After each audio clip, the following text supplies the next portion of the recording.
Why, hello there, friends. Welcome to the... I'm gonna call it the monthly Q&A podcast, except, of course, it's been a few months. It's been a few months since I did one of these monthly Q&A podcasts, and quite a lot of questions have built up. But it's also been...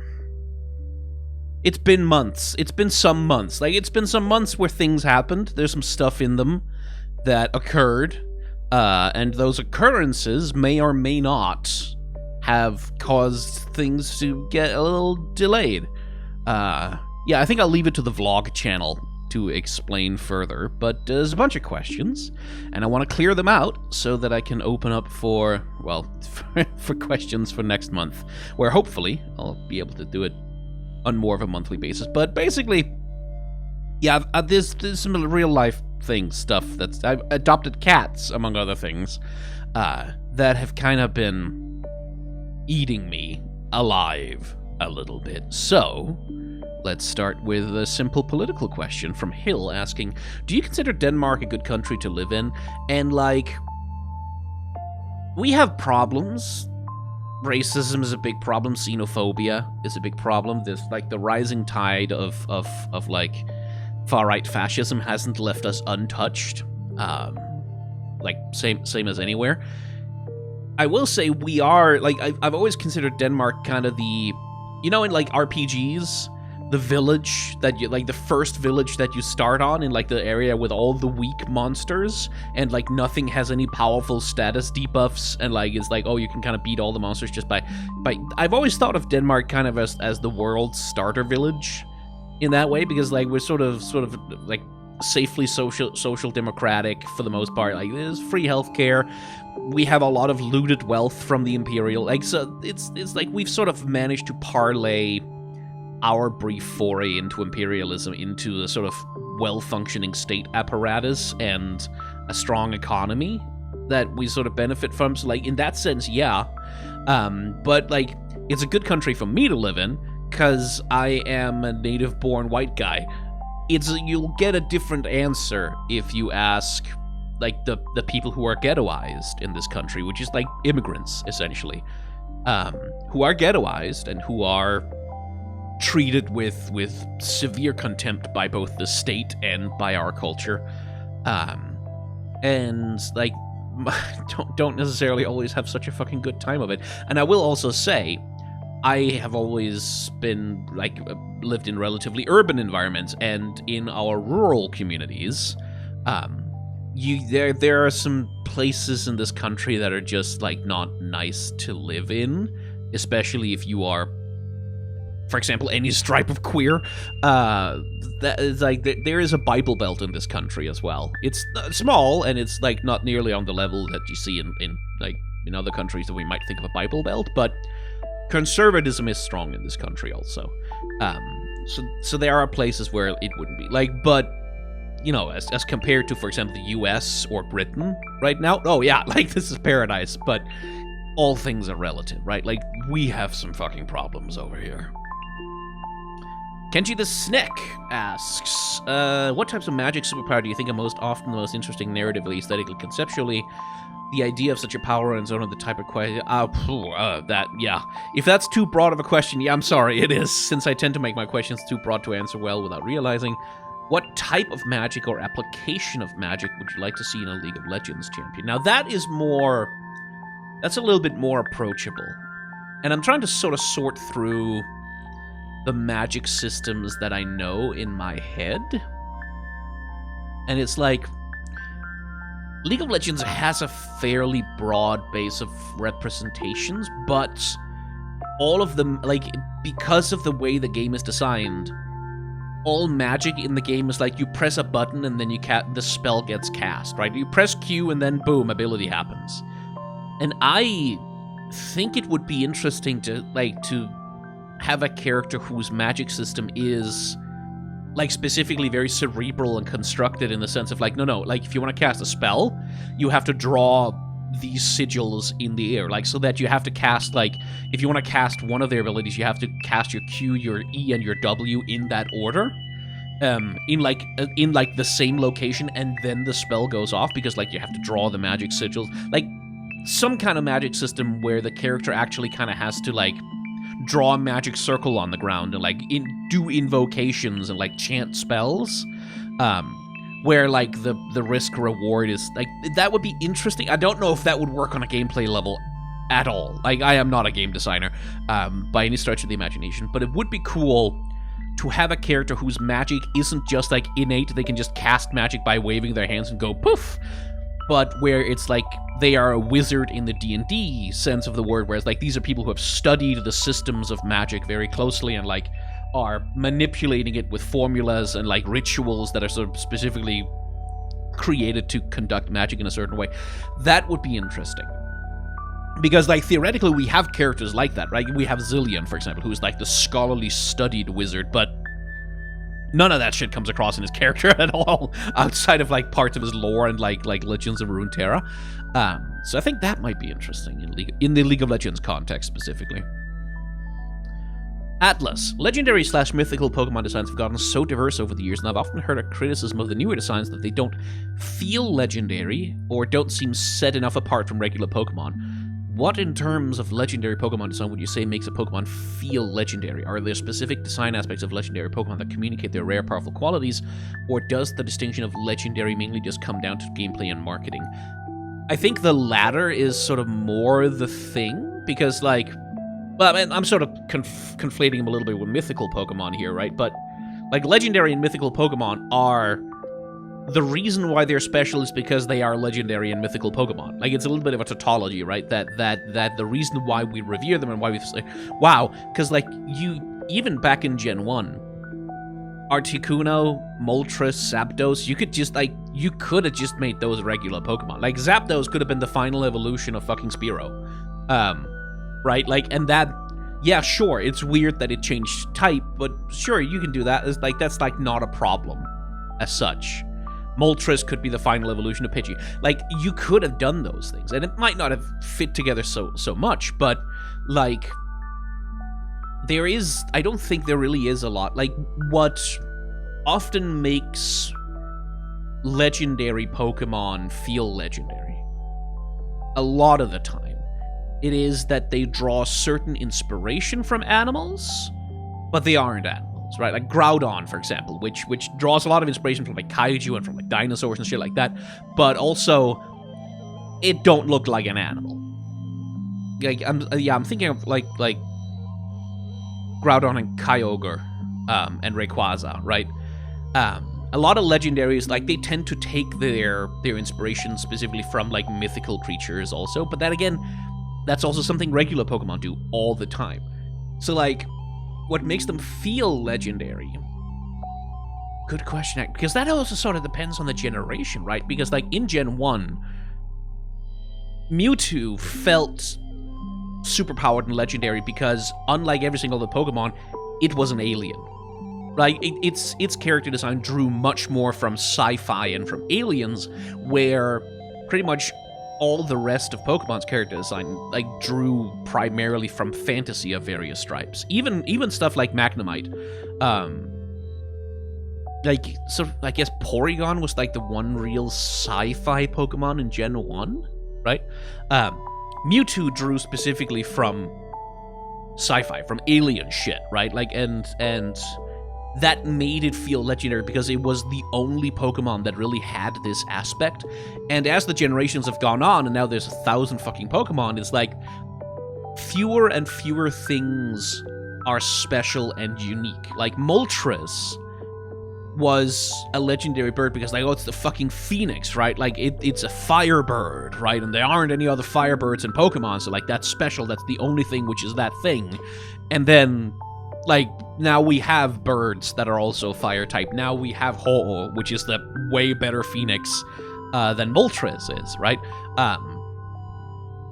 And so I think when people have that complaint, a lot of it is that, like, there are fewer and fewer things left to make a legendary Pokemon out of that isn't pure abstraction, like Arceus, for example. Or Arceus, or Arceus, or however the fuck you say that name.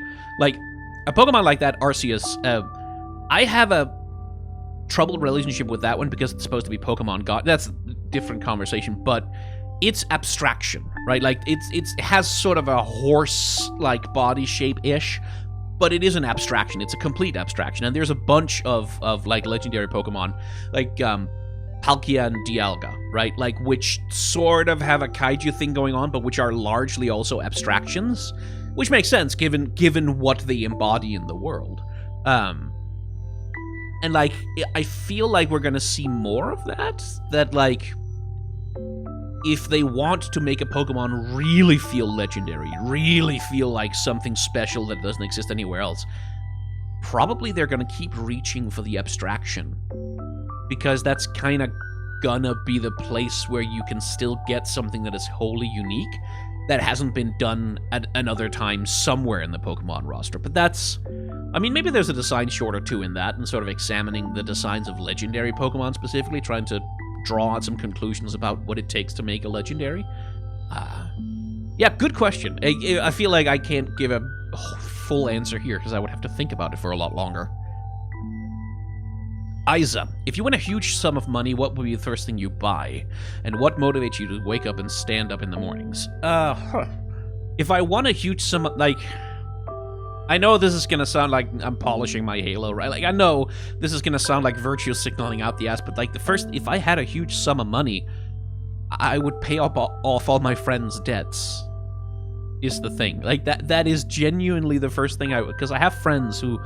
Like, some American friends who have, like, fucking student loan debt that they literally cannot pay back because the interest on the loan exceeds what they can what they're capable of making in a month and paying back on, right? So I'd help them with that.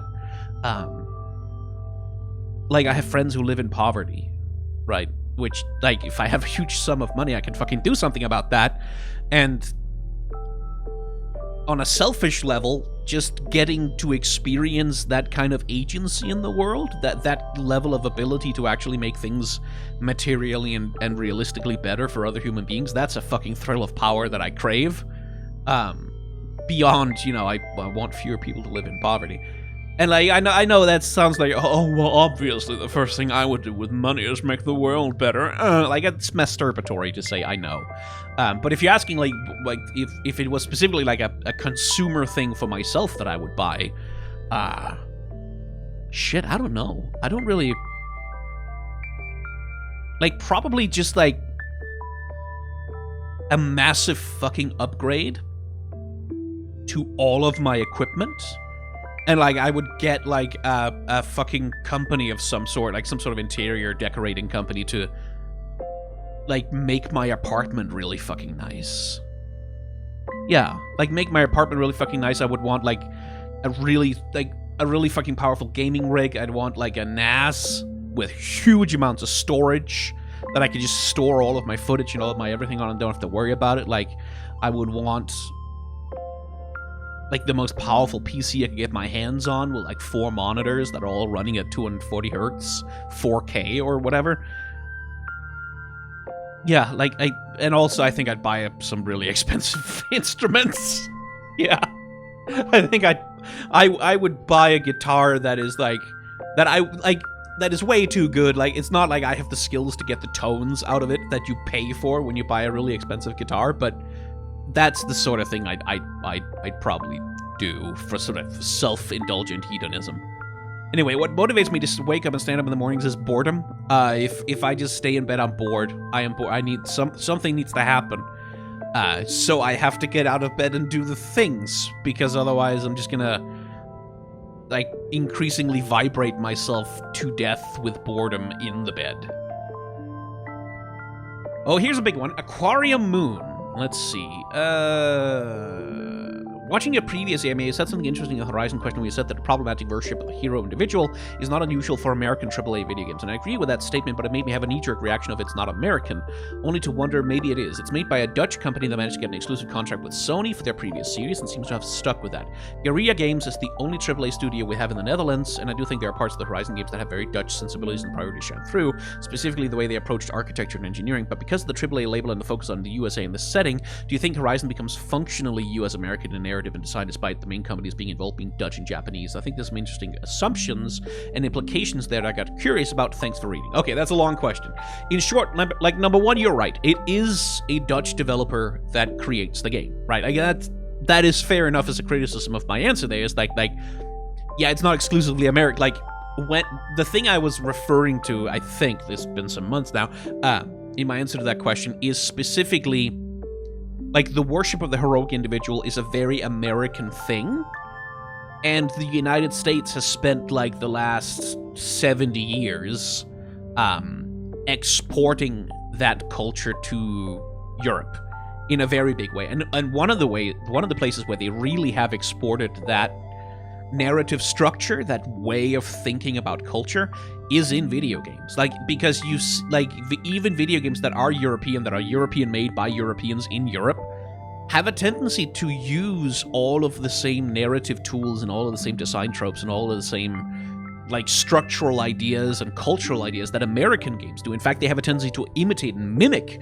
the style of American video games, because the American market, at least for the West, defines so much of what it means to be a video game, especially a AAA video game, which is where we get to the consideration that you bring up, that, like, yeah, guerrilla games is Dutch, but I would honestly still say that this is more of an American game, even though guerrilla game is Dutch and Sony is Japanese.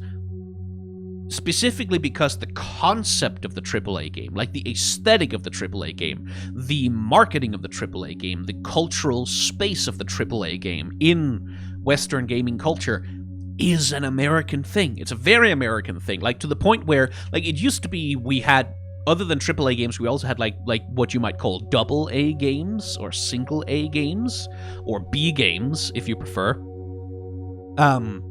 And those were largely European. Like, there used to be, back in the early 2000s, like a very vibrant and lively trade and a pretty substantial market of European-made B games, right? Like, that weren't AAA, and, like, we're never gonna get on the top of anyone's, like, best game of like 2008 lists or whatever, but which, like, had more specifically culturally European aesthetics, like, that sort of took slightly more creative risks and chances. But because AAA video game is such a, and I'm talking a little bit out my ass here. I should say I'm not an industry expert. I'm just a commentator, right? But AAA video games as a financial structure is also so profoundly risk-averse, right? Like, so incredibly terrified of taking risks and so obsessed on a cultural and a financial level with mitigating risk and making these games that cost like $100 million to produce as broadly commercially viable as humanly possible. And part of what that means to make the game as broadly commercially viable as humanly possible is to conform it to American culture, right? Like, that's kind of the thing. So, like, even if it is made by like a Dutch company, and I'd be very interested to read like reflections from Dutch gamers about what parts of the Horizon games are specifically Dutch, like what parts of Dutch culture really do shine through there. They tend to conform to that which the American market generally rewards, right? Like, which is the Marvel movie formula, like which is the formula of the heroic individual sort of fixing the world by sheer dint of individual exceptionalism, which is very much in evidence in Horizon, where Aloy is just, like, the smartest and the best person in the world, who's the hero, who's gonna fix everything because she is the chosen one, right? And the game, especially the second game, does complicate that a little bit. It sort of tries to go a little bit, hey, maybe Aloy actually also needs other people, kind of. And then it also doesn't do that at all, because Aloy is the player character, and the player character needs to feel empowered at all times and under all circumstances to be the one who solves the problem and plays the hero. It cannot ever take agency away from Aloy in like any way that is, like, narratively really meaningful. And that is a very American sensibility, I think. Like, especially if you compare it with something like I mean, the thing that comes to mind is Disco Elysium, and that game's approach to criticizing and, like, having a in some ways a hostile relationship with the player. And this is like, I say this as someone who hasn't played Disco Elysium, but who has been exposed to obscene amounts of memes and critical writing about it, where Disco Elysium is a game that's willing to be very hostile to the player, and very judgmental of the player and the way that the player plays the game. Games like Horizon and games like AAA games are not that. They are not willing to do that. They are not willing to be judgmental of the player. They are not willing to be hostile to the player in any way, right? And that is a very American thing, is that the customer is always right mentality. That means that if you are the player, then you're the hero, and that's where you get that sensibility that you get in a lot, like especially in like a lot of turn of the century RPGs, and like 2010s RPGs, where you have this thing of like, you get to play as the hero in this amazing like story-driven narrative experience, and like you can play exactly the way that you want, and, like all of the options are open to you. Do you want to be like a nice man who heals the sick and pets dogs, and like you are an angelic savior of the world, or do you want to do nothing but war crimes 24/7 all of the time? Well, this game will let you play the way that you want, whether you want to like pet puppies or stab orphans to death, right? Where it's like, it's all about your player agency. And it's also where you get, I remember, this is Ubisoft, right? Like Ubisoft's The Division is one of the most right-wing video game series in the world.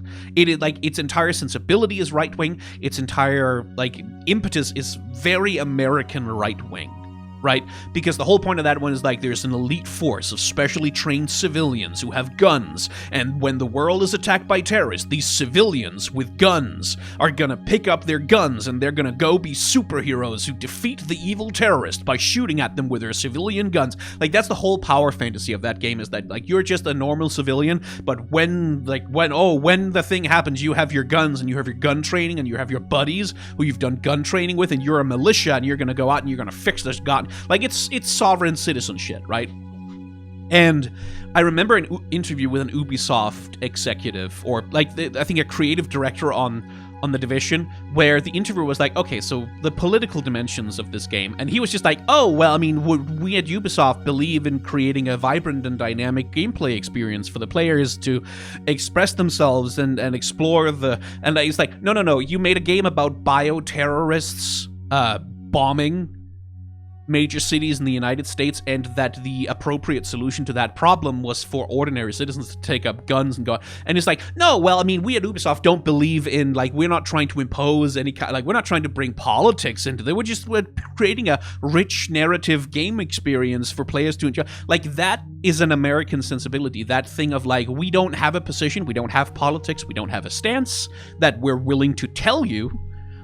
Because you're the player, and you come like, how do you want to? We don't want to tell you what the meaning of the game is, or what the politics are, or what kind of meaning the game is communicating. No, you decide, like, because of you it's you, power to the player, you, the individual, the person who gets to play the video game decides all of the things. We don't decide anything. We're just making a rich and vibrant play narrative space for you to self-express yourself individually about, right? That shit. That sensibility, that the customer is always right shit, that is American.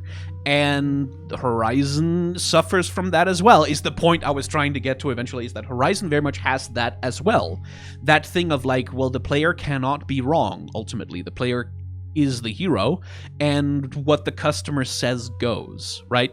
Which is one of the very awkward things about the series, because it tries to do that and then also be environmentalist, right? But one of the fundamental things about environmentalist politics, one of the fundamental things about environmentalism as a concept, one of the fundamental things about trying to save the world from climate change or climate destruction in any way, is that there are no individual heroes. There cannot be. It is a collective problem that is solved collectively, right? There's no chosen one is going to save us. It is never going to happen. That's not how this works. It is everyone doing small things, and it is especially like the collective responsibility of governments and of corporations, right, that must be held to account for their behavior and forced to change, not by some heroic individual like charging in and saying, "Ha, I am the hero and I shall defeat the evil and thus save the world," but by collective bargaining in politics, by collective exercises of power, right? And so Horizon, trying so very hard to be an environmentalist game, can't actually engage with the politics of environmentalism because it is stuck in the mode of individualism, which is the opposite of how environmentalism works. Individualist environmentalism does not and cannot work because that's the nature of the problem, right? And so, yeah, anyway, that is the way in which I would say the Horizon games are American, even if they are created by Dutch people, because they come out of the post-World War II melange of Americanized European culture, especially in video games, which is an incredibly Americanized industry in the West, is the point I think I was trying to make there. Yeah, good question, though, and like, you called me out correctly on that one. Claptrap, with video games being as prominent and profitable as they are today, do you feel as though there's been a significant degradation in the standard of quality over the past decade within the games industry? With the normalization of systems like battle passes, freemium progression, and the treatment of games as live service, it feels as though more and more game companies are further inclined to push games out monetized to the monetized to the max and half-baked while simultaneously crunching their developers, knowing that the consumers will consume regardless. Is this just a case of looking at older games with nostalgic rose-tinted glasses? Do you feel like there's a legitimate concern for the future of video games? I mean, to an extent, you are being rose-tinted there. If you imagine that there is a glorious past in which this was not the case in the games industry, like, crunch is endemic to the games industry, right? And has been forever, unfortunately. Like, that has basically always been a fact of life in the game industry. And when you listen, like, when you watch documentaries about the creation of, like, old classic games, it's always like, yeah, no, people were sleeping in the office, right? Like, people were sleeping in the office, we were worried about being able to meet our, like, revenue goals and shit like that. And so in that sense, the conditions of the industry have kind of always been the same. In the last 10 years, I don't know that I would say there's been a significant degradation, but in the last 20 years, yeah. Like, I don't think it's a process that operates on the scale of 1 decade, it's like 2 decades. Because, like, we are going back, like, Bethesda is in part to blame for starting the avalanche on this, as they are to blame with so many fucking other things. With the fucking sale of DLC horse armor, right? Like, that was kind of a watershed moment with the enshittification of video games, and AAA video games especially, as a product, where that was when microtransactions really began to make their intrusion into what had been, up until that point, been assumed to be complete experiences, right? Like, you pay the $60, you get a video game that is complete, and then maybe there's an expansion pack later, or maybe there's some patches to fix some problems, but you get the video game, and it is the complete video game, where you have access to all of the things in the video game, without question, right? Which is something that has collapsed and doesn't exist anymore, essentially, with a lot of modern video games, where it's like, oh yeah, you have access to the video game, but if you want all of the stuff that is in the video game, if you want to have access to all of the stuff, well, here's the battle pass, here's the freemium progression, here's the rotating shop front that uses FOMO, and, like, manufactured scarcity to manipulate you into spending more money, and here's, like, an XP booster to make you get through the grind quicker, because we implemented a lot of grind into this game to frustrate you and slow you down, so that you would spend money on not being so frustrated and slowed down by the fun video game experience we created. Like, yeah, that enshittification has happened, and this is sort of, like, I'm not the most well-read person in socialist theory, but it is a very classic, if you were to ask a socialist, this is a very classic heightening of the contradictions that is inherent to capitalism, which is that capitalism cannot reach a stable point as a model of production, and consumption. Capitalism does not have a stable point. It doesn't have a situation like, we want to get to here, and then that's our goal, and once we are there, we have succeeded, and then we need to just maintain our position there, because that is the goal we've decided to reach, right? So, when loot boxes really started getting pushed into video games, Activision Blizzard made billions and billions of fucking dollars off of those fucking loot boxes, like in Overwatch, and we also saw, like, EA raking it the fuck in with the loot box mechanics in FIFA Ultimate Team and shit like that, like, absolutely just sailing on oceans of money for a while, like, where literally their profits, like, doubled or tripled in some cases, like, or went up by some, like, corporately speaking, ludicrous amount of income in a year, right? And because capitalism's only mode is growth, right? Like, yeah, okay, so you made twice the money this year that you did last year. Cool. But how are you going to grow that next year, right? So they found this huge untapped source of revenue, this massive mother lode, this golden goose of like loot box mechanics, and like and they were tapping it for all it's worth, and they were making so much money. And the only thing that the structure of capitalism allows them to think is, okay, we need to find another one like this next year. Like this unprecedented, incredible mother lode of profit. Yeah, cool. We found that this year. We need to find another one next year. We need to do this again, and then we need to do it again, and then we need to do it again, and then we need to do it again forever. And when the entire system is built around that set of incentives, where we are now is inevitable. Like, there is no other way that things could possibly have gone, because they have to wring more blood from the stone. They just have to, like, because there is a maximum addressable market in video games. There's a maximum number of people who are willing to play any one given video game. There's no amount of marketing that can change that. Is that some people just are not interested in God of War, right? So when you make a game like God of War, at some point you cannot sell it to more people anymore. Like, if investing more money into marketing is going to give you very diminishing returns, where more people simply are not going to pick it up enough to pay for the extra money you spent on marketing. And so you have to get the people who are willing to pay for the thing to shell out more money for the thing, to spend more money in the thing, right? Like, you can't add more consumers to the pool of consumers, so you have to get more out of each individual consumer. And that's where innovations, big air quotes, like live services come from, is that, well, like, we can't keep expanding the number of people who play the game. Like, that, we know that that's not possible. But even though it is impossible to sell this product to more consumers, we still need to grow the market somehow. We still need to make more money, even though we have run up against the physical limit of how many people we can possibly sell our game to.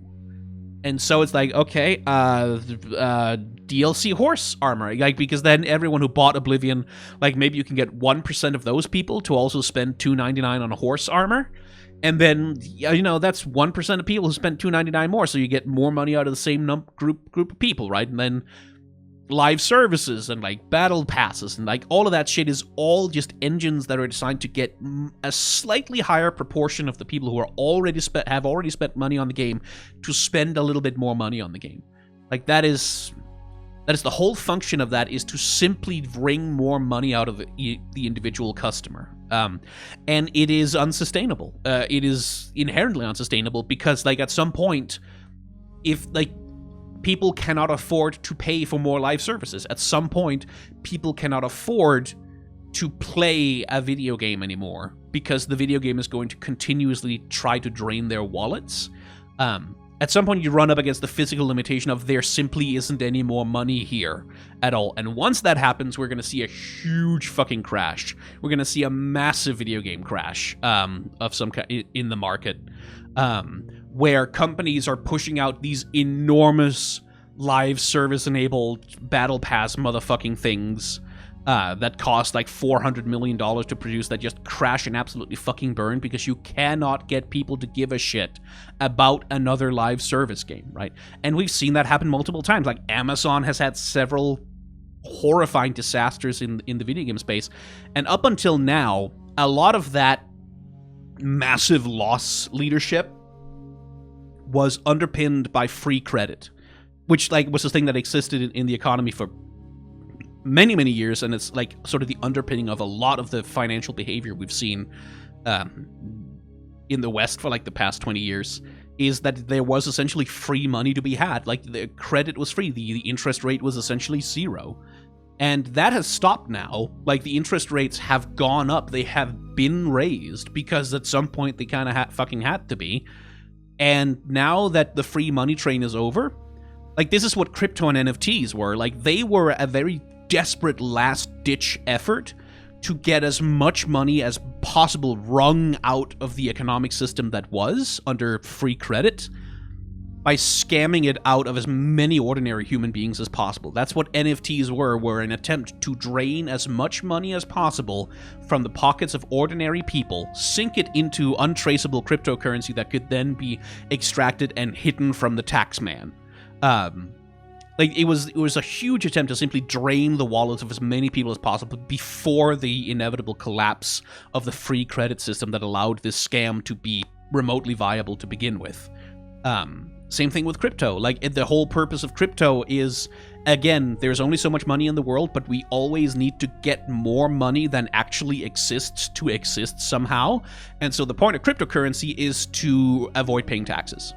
That is the function and purpose of cryptocurrency, is to buy illegal drugs or not pay taxes on the money that you make. Those are the functions of cryptocurrency, is to avoid paying taxes, because in that way you can keep more of the money and increase your revenue, and and those are the contradictions of capitalism, is that on the one hand it is a system whose only function and purpose is growth. On the other hand, we live in a universe, a physical material world, that cannot sustain that ever. And so in order to make capitalism work, in order to make capitalism seem like it works, you have to implement these escalating series of ever more elaborate scams to transfer ever larger amounts of wealth out of the pockets of ordinary people into the pockets of the wealthy, so that they can continue to say, hey, we're growing, things are growing, there's growth in the economy is growing, the economy is growing, until it isn't anymore, and then we get something like the crash of 2008, then we get something like the Great Depression. Right, and we're due for another one of these anytime now, which is one of the reasons, quite probably, that you're seeing a lot of, which is one of the reasons why we're seeing a lot of the rise of the far right. How the fuck did we get here? I was talking about video games. Okay, which is one of the reasons why the far right is on the rise, is because the lives of ordinary people everywhere are getting increasingly more precarious, and the far right is always there willing to offer you the solution of, well, we are going to designate a group of people as the enemy, and if you just eliminate the enemy, then things that they're the ones who are doing the bad things and making shit more precarious for everyone, then things will be good and go back to, air quotes, normal once we get rid of the enemy, which is usually immigrants. Trans people are the target currently in much of the Western world, like the UK and US in particular. Queer people in general, they're going to expand that to every single queer person in the world, is partly because these contradictions are heightening and the system is groaning, and we're due for another massive economic shock of some kind that is going to throw millions of people into abject poverty for no fucking reason, while the billionaires sit on their ass and jerk off with money. And I am terrified of it. I'm terrified of it. The wars that are happening, Russia's invasion of Ukraine is partly economically motivated on exactly those lines, is trying to secure new frontiers for economic exploitation. And I should stress again, this ended up with me just sort of free associating my way to being depressed about the state of the world. I'm not an expert on any of these things. I'm just sort of saying out loud my understanding of how these processes happen. And the thing is, this is something that I learned about from PhilosophyTube, actually. It's all one problem, right? It is all one problem.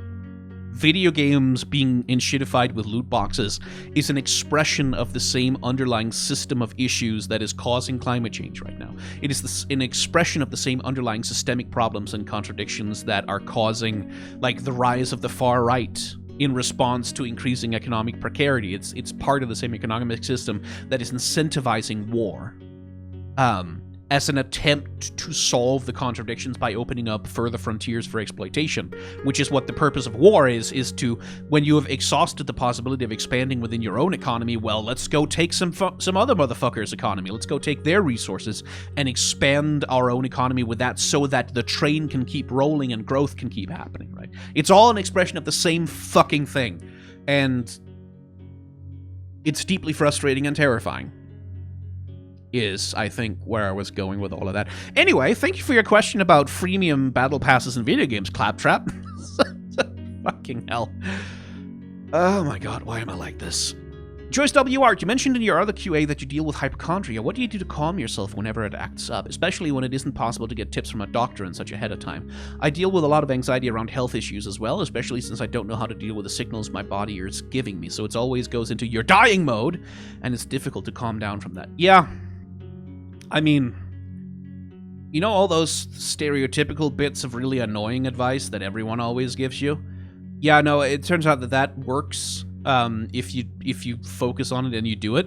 So for me, that's breathing. I have asthma, and whenever I have trouble breathing, which is a fair few number of times when you have asthma, my heart rate starts to go up, right? And when your heart rate starts to go up, when your heart starts beating faster, and adrenaline starts pumping through your system, every single muscle in your body gets more hungry for oxygen. Like your whole body just craves more oxygen. So if you're having an asthma attack and you can't breathe properly, and you can't get enough oxygen in because you can't breathe out, like you can't exhale carbon dioxide properly, that very quickly becomes a self-reinforcing spiral of panic, right? And the way that my brain responds to those spirals of panic is to go, oh, you're having a heart attack, you're gonna die. You have a brain tumor. This is because somehow this is a tumor in your lungs, in your brain, in your whatever. It's somehow cancer, and it's killing you, and you're dying. You're going to die, right? Like that's the spiral that my brain tends to go on, and it's especially about heart issues. Like my brain is so fucking terrified of me having a heart attack all the time, and the only stuff I have found that helps me calm. I actually had a panic attack like that yesterday, while I was out shopping for groceries, basically. And I'd ridden, like, I had kind of an asthma thing happening, and I'd ridden my bike, and I'd ridden a little bit too fast, so that, like, my lungs were kind of struggling, and I was kind of like a, like, really sort of gasping for breath, and that started to escalate into, like, an adrenaline rush of, like, shit, you can't breathe, you can't breathe, you can't breathe. And the thing that helped me cope with that was sitting down on a bench in like the mall where the grocery shop is, and closing my eyes and leaning back, and then meticulously focus all of my energy on controlling my breathing. So instead of going right, I just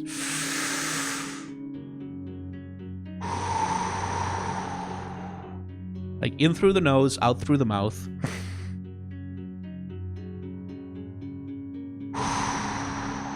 And just, like, not doing anything else, just controlling my breathing. Because there are some physical reflexes in the body that just, like, if you keep doing that, and I do mean, like I sat there for, like, half an hour before it started working, but if you keep doing that, if you keep doing it, your body is eventually forced to let go. And, like, start to, okay, if we are breathing this calmly, then clearly we are not currently being attacked by something that's going to kill us. So those survival mechanism things start to, like, wind themselves down real slowly. And you still feel like shit. Like, I will say, like, all the adrenaline that had been running through my system for so long, and how terrified I'd been for so long, and how freaked out I'd been for so long, I was exhausted. Like, my body felt sore. I had so much tension in my chest.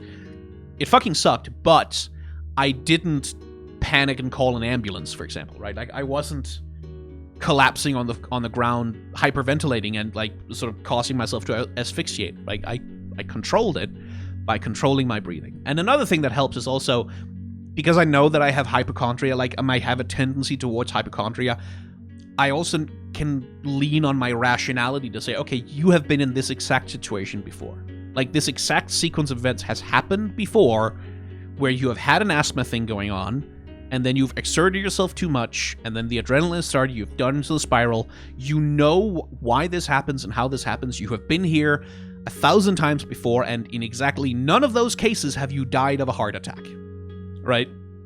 You've been here a lot of times before, and none of them have killed you or even come close. None of them have like, even remotely been close to being a heart attack, so maybe, statistically speaking, right now, you are fine, right? And that's also, like, because I struggle with hypochondria, I know all of the symptoms of all of the things by heart. I know the symptoms of a heart attack. I know all of the symptoms of a heart attack, and I can sort of, like, as I'm controlling my breathing, I can go, do you feel pain in this area? No, you don't. You feel tension in the chest, and you feel constriction in the chest.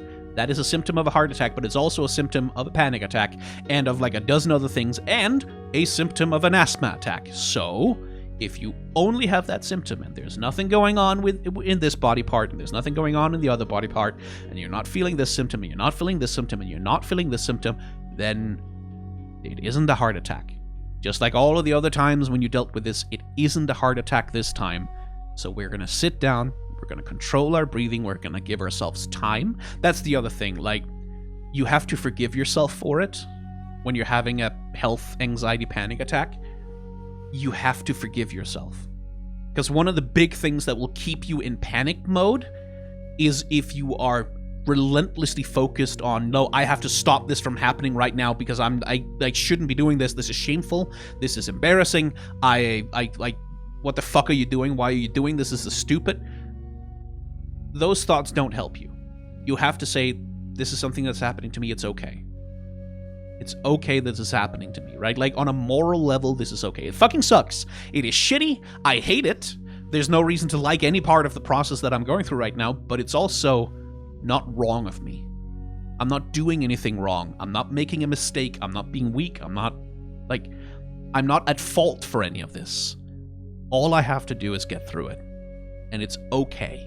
It's okay for me to be fucking terrified. It's okay for me to have deeply stupid, irrational health anxieties in my head that are just not true, objectively, and will seem completely ridiculous to me in hindsight. It's okay for me to be deeply irrational right now. It's okay for me to be in my feelings and to be unable to control them. That's okay. Sit down. Focus on your breathing. Go through, listen to your body. Go through what's happening. Try to assess correctly what symptoms you actually have. And control your breathing. And control your breathing. And none of this is magic. None of this is like, I did this and now I'm feeling fine and now I can deal with panic attacks easy. No, it fucking sucks. I hate it. I hate every second and moment of it. I despise it. I feel shitty about it. But I have a way to deal with it now, right? I have a way. Not a magic way, but a way to get through it so that I can do my grocery shop and come home and collapse on my bed and sleep for like a couple of hours. Like, take a painkiller when I get home, usually, because my muscles are so hyper-tensed from all of that fear and anxiety that I'm just in pain. Like, try and do some stretches maybe, get home, get to bed, fucking sleep, because that is an emotionally and physically exhausting experience, no matter how stupid it is that I have to go through them, no matter how irrational it is, right? You have to forgive yourself. That's the advice I can give you, is like, do not for 1 second allow that voice in your head that's calling you a fucking moron have space. Like, when that comes up and says, you fucking idiot, like, just control yourself. You know this. Like, why are you being so stupid? Tell that voice to shut the fuck up and piss off. And replace it instead with, no, it's okay that this is happening. Like, this is a thing that happens to people. It's not something I can control. It's not my fault. And it's not fair that it's happening to me. And I'm gonna be okay. Because the blame voice, like the mean voice, like the one that's telling you to fucking man up and deal with it, that voice is making it worse. Right? Like, it comes to you from this vibe of like, well, I'm gonna give you the tough love you need in order to deal with this shit, you stupid weak moron. Right? Like you idiot, you jackass, why you're like, it sort of comes to you with a vibe of like, it's gonna tell you the thing you need to know in order to deal with this and like stop being so weak, right? And it's not helping. All that voice does is make you more anxious and more afraid, and less able to control your fear and your anxiety. All it does is make things worse, so it can fuck off. It can piss off. Like, it is failing to do the one thing it is ostensibly there to do. Shut the fuck up, go away, and let me be nice to myself. Let me be kind to myself. Because being kind to myself, comforting myself, being my own adult, as it were, that helps. It doesn't fix it magically. It doesn't suddenly make me overcome my anxiety or whatever. But it does help. It does give me one less thing to be freaked out about, right? And that helps. So forgive yourself. That, if the original advice from TB Skyn is forgive yourself. Forgive yourself for this thing happening to you, because it isn't your fault. You can't control it, but you can get through it. Play a game on. Regarding your most recent video about the champions whose design and story benefit a lot from coming to Legends of Runeterra. Yeah, this really is a long time ago. Do you feel like there are any champions in Legends of Runeterra that have a lot of missed potential in that respect? On a related note, since visual updates to champions happen quite rarely, do you think there are any champions in League whose character designs would be improved by a simple color palette change? Okay, so the first question, I don't think I'm 100% sure what you're asking. Like, the champions that are in Legends of Runeterra that could have benefited from being changed more? Because, like, off the top of my head, I don't... none that are unique. Yeah, like, Darius could use a design update to be more in line with what Noxus looks like nowadays. And, like, Legends of Runeterra could maybe have given him that, but that's... yeah, like, nothing that's unique, like, because he needs those same, like, he would have the same benefit from just being updated in League of Legends, right? Teemo could use a design update, like, not just a visual update to upgrade the quality of his character model, but also just an update to his character design to bring him more in line with like, the aesthetics of Bandle City and the Yordles, and to just... make it a little less shit. Like, because Teemo doesn't really have a great character design. He has an iconic character design, a recognizable one that is like very familiar and recognizable to League of Legends players, and which probably for that reason will never change. But it's also, he's just wearing pants, like, and he has these dumb little gloves and a blow dart pipe because of, and like a jar on his back with maps in it because of what the fuck? Like, what is any of this supposed to be? Like where's the fucking mushroom theming in him, if that's where we're going? Like, right, so, like, Teemo could use a design update. And Legends of Runeterra might have given him one, but that's more of a general problem with a champion, right? Like, that's like any champion could benefit from having some updates at this point, basically. So, yeah. Any champions in League whose designs would be improved by a simple color palette change? Not that I can think of, no. I can't think of a champion where the colors are the problem. Really. Like outside of little things like Zillion would benefit from a texture update in general, right? Like one that brings him a little bit more into line with looking like an Icathian, as the modern conception of Icathians are. And you could do a bit of that with color, but that's not really a thing of like, oh, simply having a color palette change would fix things, I don't think. Blazed Boy. It took me a bit to think of something to ask, but if this is still open by the time I'm getting to it, I'd love to ask a question inspired by your thoughts on Pajama Guardian cosplay Urgot. Your ideas on the subject of a challenging skin design gave me a lot of food for thought, and I started to think about Star Guardians and the genre of magical girls in general, in regards to big burly guys and masculine men. I'm stricken or struck by the idea of things like Star Guardian Zet, Braum, Pantheon, or Shen, just to name a few. Because as is, out of the existing Star Guardian men, Ezreal and Echo hang out in the twink spectrum, and Rakan is in the twunk zone, which is conducive to the existing aesthetic of magical girls in Bishonen within the shoujo manga space. Yeah. So with that being said, I'd love to hear your extended thoughts on the concept and how you might approach an overtly masculine Star Guardian. Seeing as how most of the interpretation of male Sailor Scouts are similar, involve either pretty boys or doing a bit of meme with big buff guys in normal dresses and skirts common to the designs, which can be funny, but I'm trying to conceptualize a more genuine attempt instead of just haha funny big man in drag. Sorry if this question is a bit too wordy.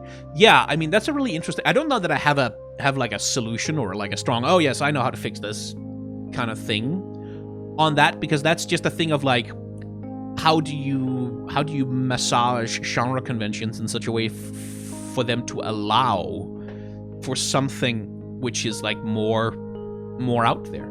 And I think the thing you have to look to for how to do this with like masculine male characters is look to stuff like male idols are a place to go. Like, they also have a lot of like pretty boy androgyny and twink shit, but like that's where you might find a little bit more of that. Like, or just like look to queer media generally, like, because like queerness is like, if you want to know how to mix and match masculine and feminine aesthetics and make them work, well, ask the queers. Like, we're the ones who know in that sense. Like, people who fuck with gender all the time and fuck with gender presentation and like hypermasculinity and hyper femininity, those are the spaces you'd look to. I would say if you want something that you can kind of Google right now, they don't do this around your boss. Google fairy Ranmaru, like fairy as in like a fairy that flits around, and then Ran as in RANMARU, fairy Ranmaru. It's a magical boy anime that is like very deeply sexually pandering to like the presumed fantasies of like what you might call fujoshi. And it has some male character designs that is like where they're sort of magical boys, I'd say magical men, involving like, okay, this is how you deal with a much more masculine vibe within that. It's still not like, it's not anything like Braum, right? It's not anything like Braum or Udir incorporating that, but it's something that like deals more with like masculine aesthetics as filtered through a Bishonen magical girl aesthetic, right? Like that shit exists. Like people have been doing that for a long time. And like I would say, like if you wanted to do something like Star Guardian Braum, right? Is what you'd want to think about is, okay, when you do magical girls, what is it about the magical girl that is appealing, right? And in part, a big part of the appeal of magical girls is the hyper-femininity, is this reverential love of highly presenting femininity and gender bending as well. Like you think about like magical girls also have a like sort of broad magical girl shoujo genre also has a long history of fucking around with gender. Like lots of like, I'm thinking of Revolutionary Girl Utena in particular, where like they futz around with gender roles and gender presentation, not necessarily always in like a super transgressive way, but it's always there, right? And so what would be the equivalent if you were to do like a Ergot, like not Ergot, but like a Star Guardian Udir? Well, I think you would have to approach it with that same love of masculinity, right? Like that same love of masculinity that exists for femininity.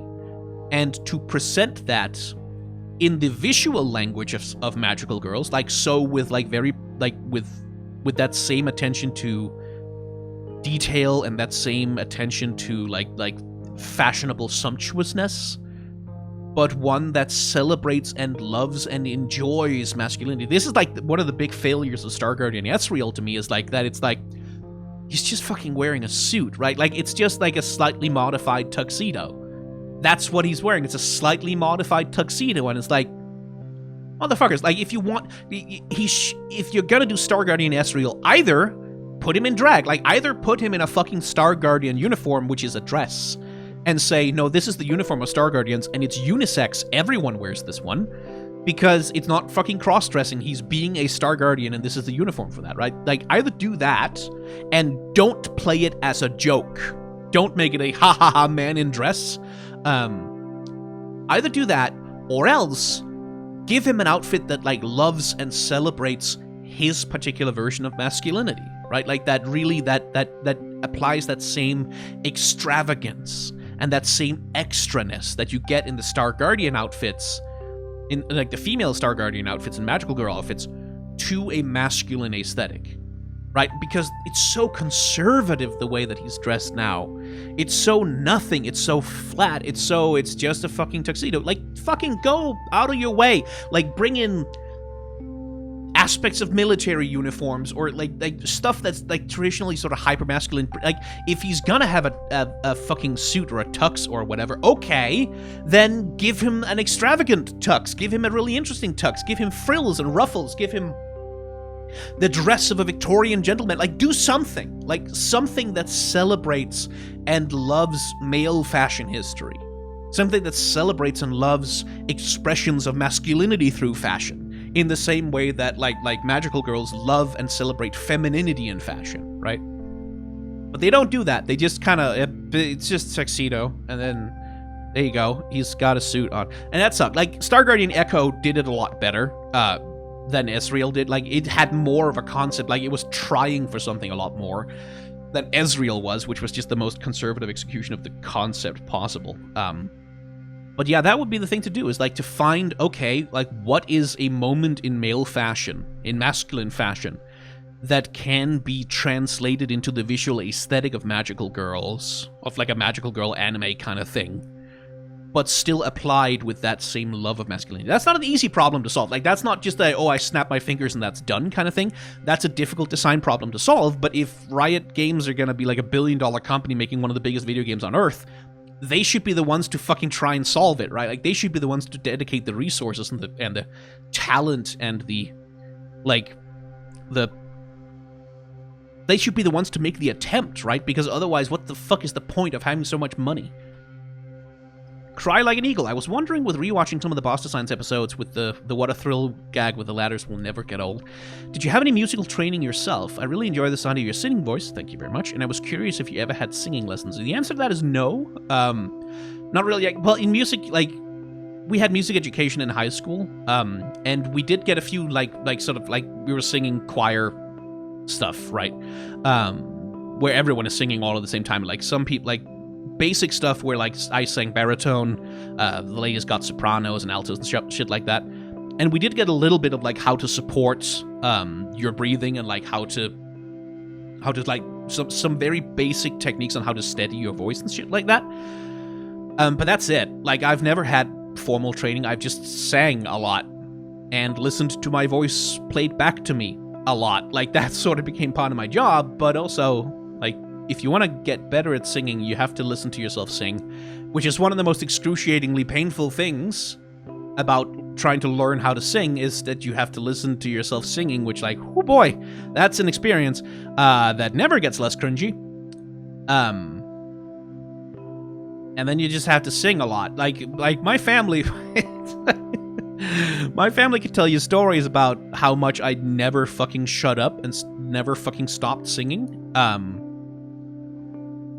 Even though I was bad at it. And that's the practice is the only way I know how to get better at anything. OW, you've written that co-host has an extremely good community and some of the best posting culture. Would you elaborate on that?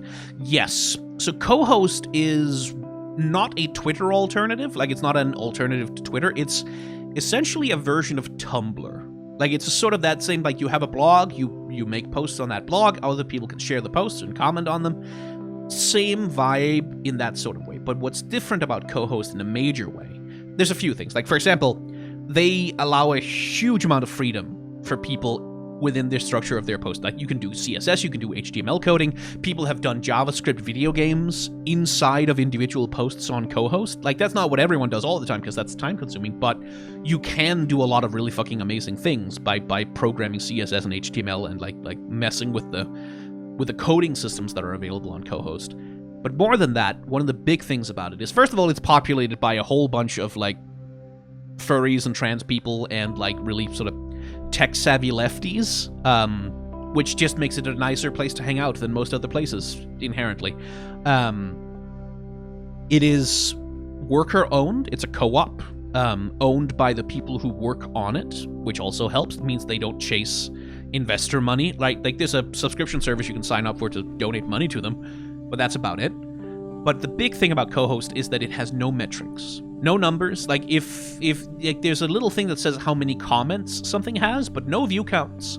No notes counter saying how many times it's been liked or shared or reblogged. You get notifications that say, hey, this post was liked by X number of people, but there's nothing next to the post, right? There's nothing next to it saying, this post has 600,000 whatevers, right?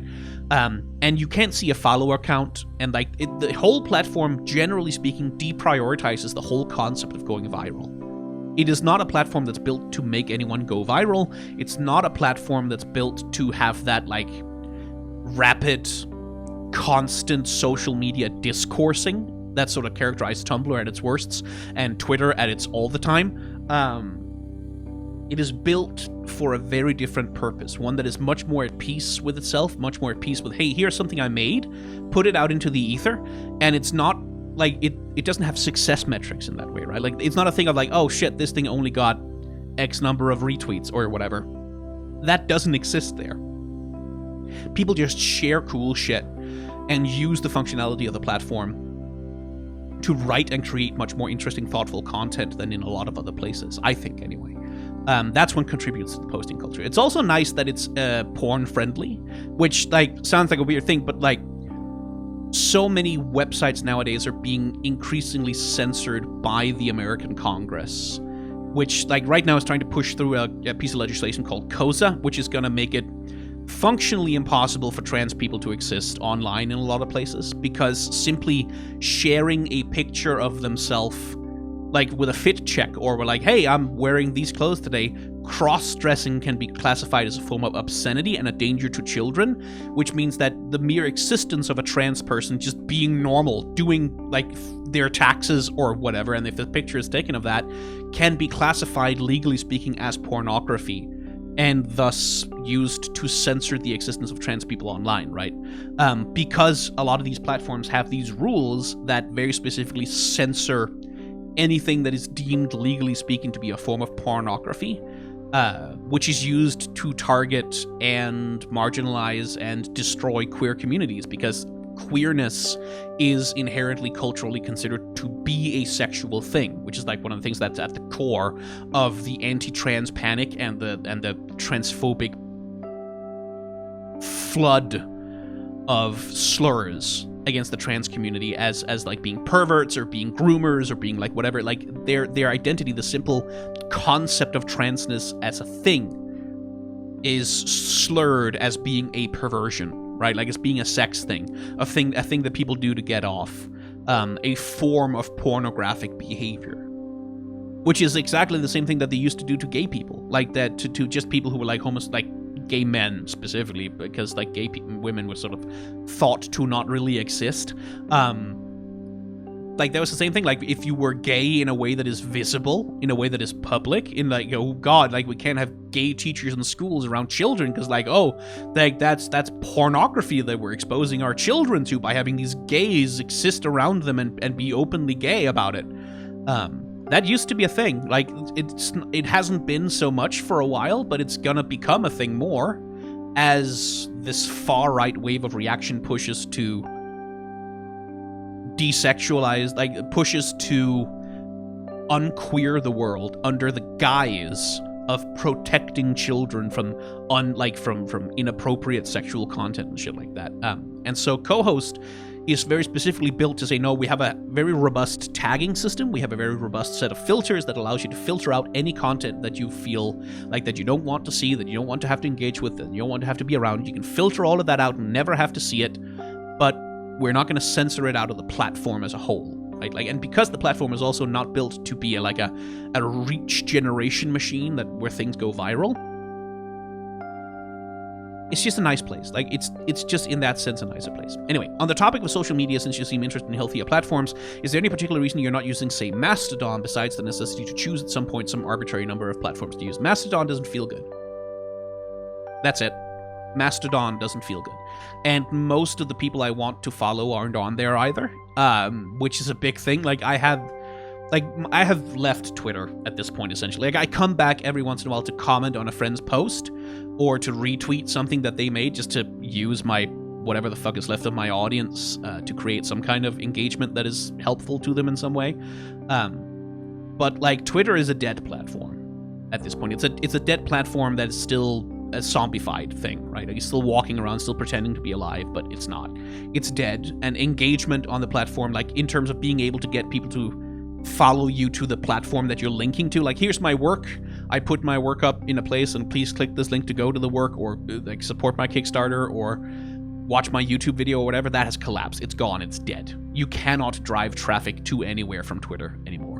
And so from a business perspective, it's gone. And the posting culture after the introduction of the blue check thing has also gone straight the fuck to hell. It's been taken over by the Nazis. It's been taken over like the worst people in the entire fucking universe, who are the most willing to give their money to a billionaire in order to be horrible to the maximum number of people possible, own the platform now.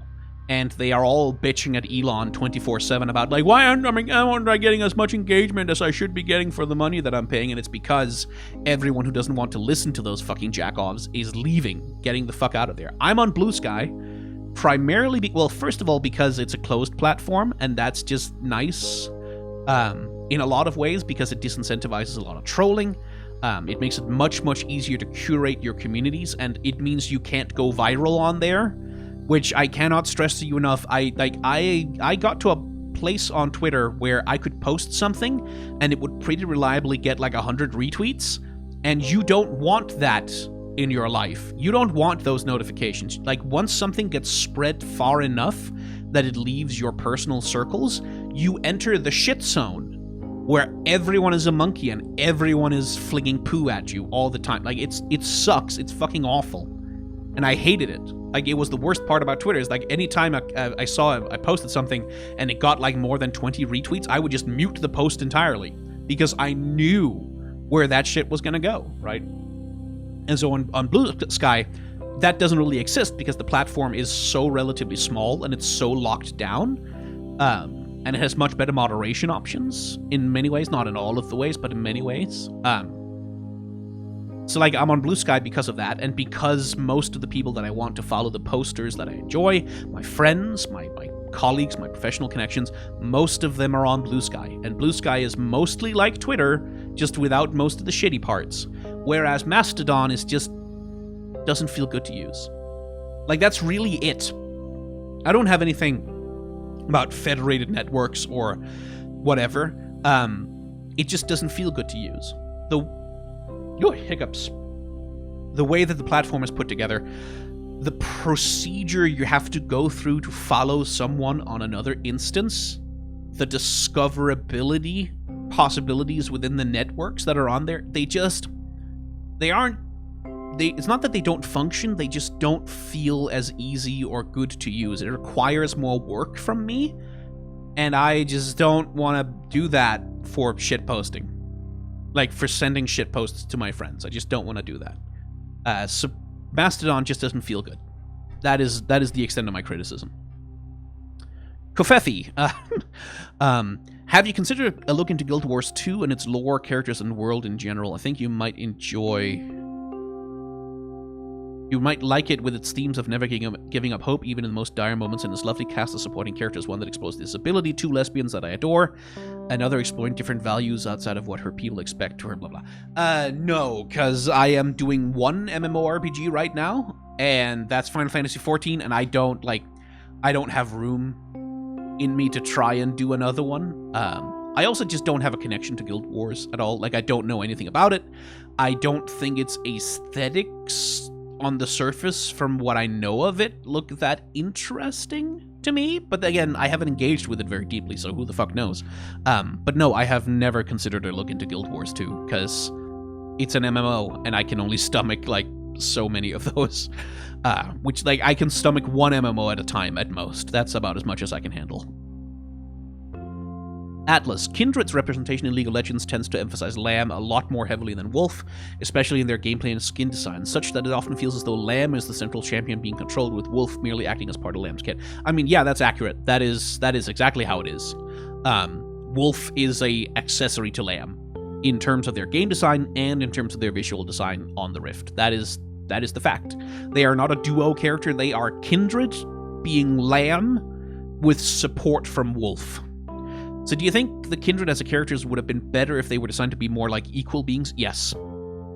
Like not in the sense of like, oh, Wolf should also have a physical body and run around. Not in that sense. I don't think so. But like, they should be extremely distinct and contrasted one another. So like, Lamb is physical, has a body, runs around, is like very present and corporeal. Wolf is a ghost, essentially, a spirit that floats around. That's a really cool design thing. But the way they are presented, and the way that Lamb is presented as the anchor of the relationship, isn't equal, and it should be more equal, I think. And that would come down to like just ways of presentation.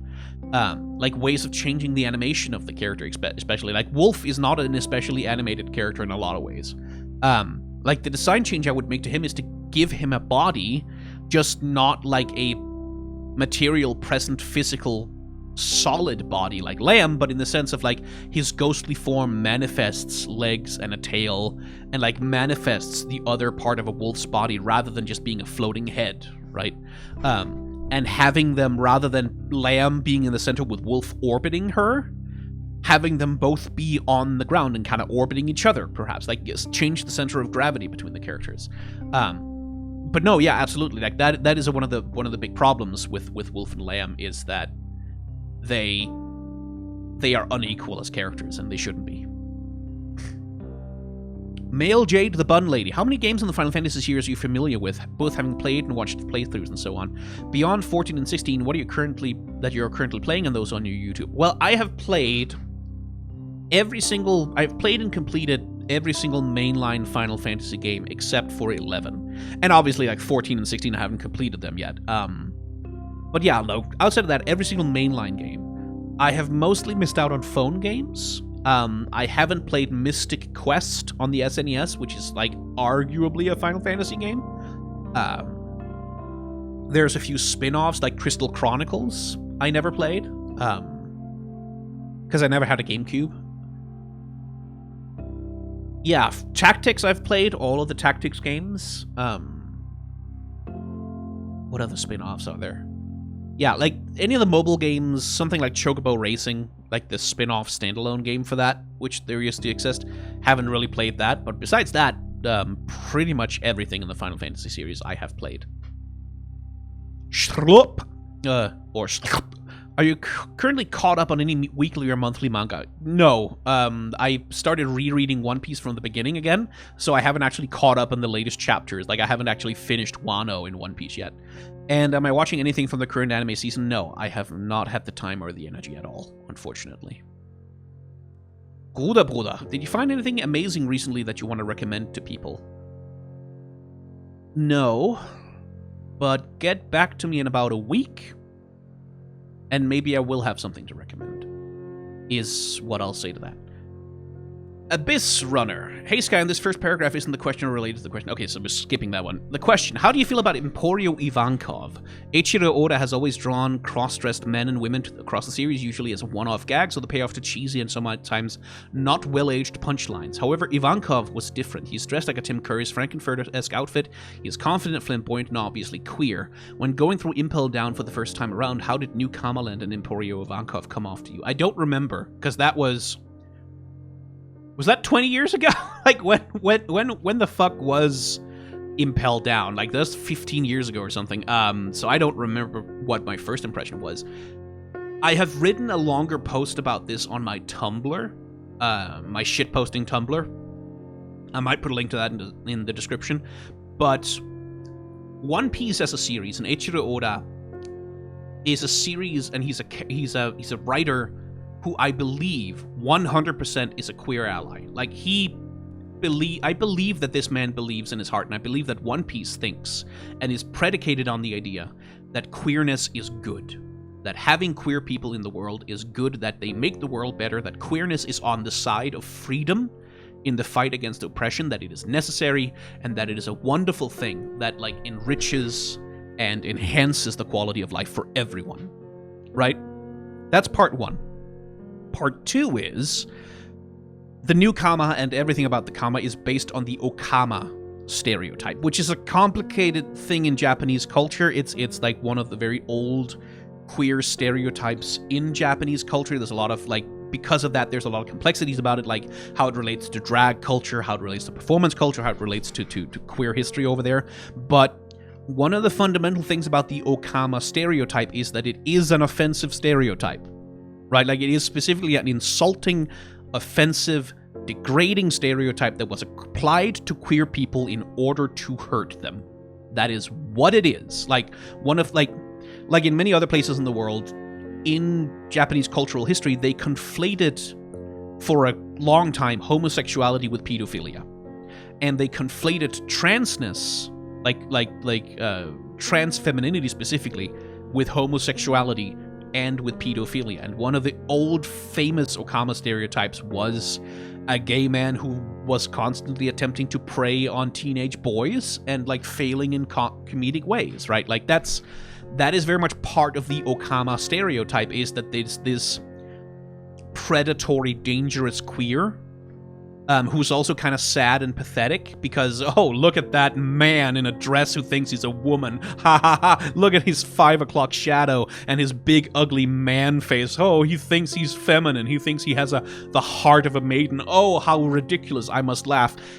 And the depictions of the Okama and the depictions of the newcomer in One Piece, for the most part, draw from that history of stereotypes. Right, like a lot of them are visual designs that are like, oh, it's a man in a dress, ha ha ha. They look silly and stupid and contradictory and wrong, ha ha ha. Right, and that is a thing about like when you're creating queer characters and you're drawing on queer archetypes. And One Piece is such a cartoonish series.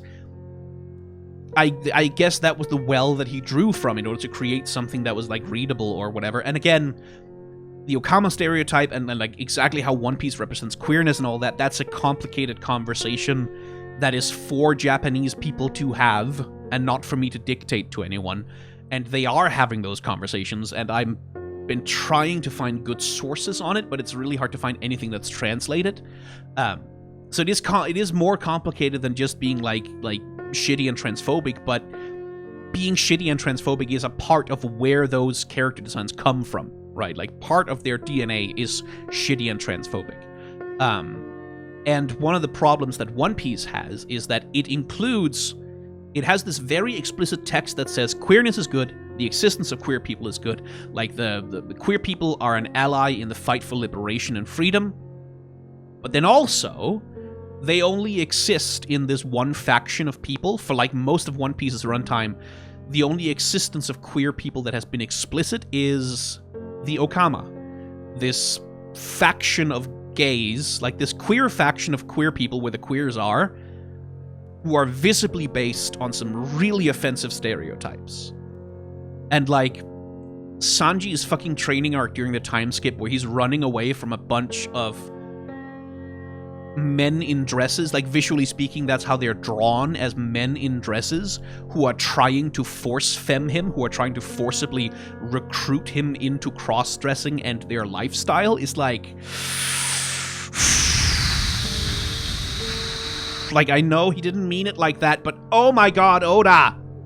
Like, Oda, for fuck's sake! Like, why would you do that? And it's like, yeah, I don't believe he wants to be transphobic. I don't believe he wants to be queerphobic.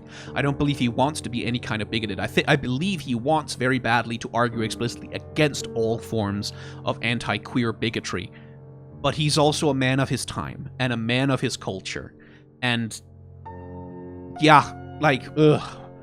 Oh, right? Because it's like, because the text in Impel Down is that this is the prison where the world government throws its undesirables, people who it just wants to throw into an oubliette and let them suffer and be tortured and die. And what Ivankov and the newcomer do is like, okay, we're gonna fucking dig our own country, essentially, our own little, like, city-state into the walls of this fucking prison. And we're gonna have a party where we're gonna be the gayest motherfuckers on the face of the earth forever inside of your prison. Fuck you. And that is metal as fuck. That rules so fucking hard. That is so awesome. Right? Like, so the text of the story is like that, but the visual language of the story, the cultural history of the visual language it uses is like... And so much of it would have been fixed if gay people just, like, existed in the world of One Piece. If you just had characters who were just gay and queer and trans, and they were just visible, and it was obvious, and they were just there outside of the specific newcomer faction.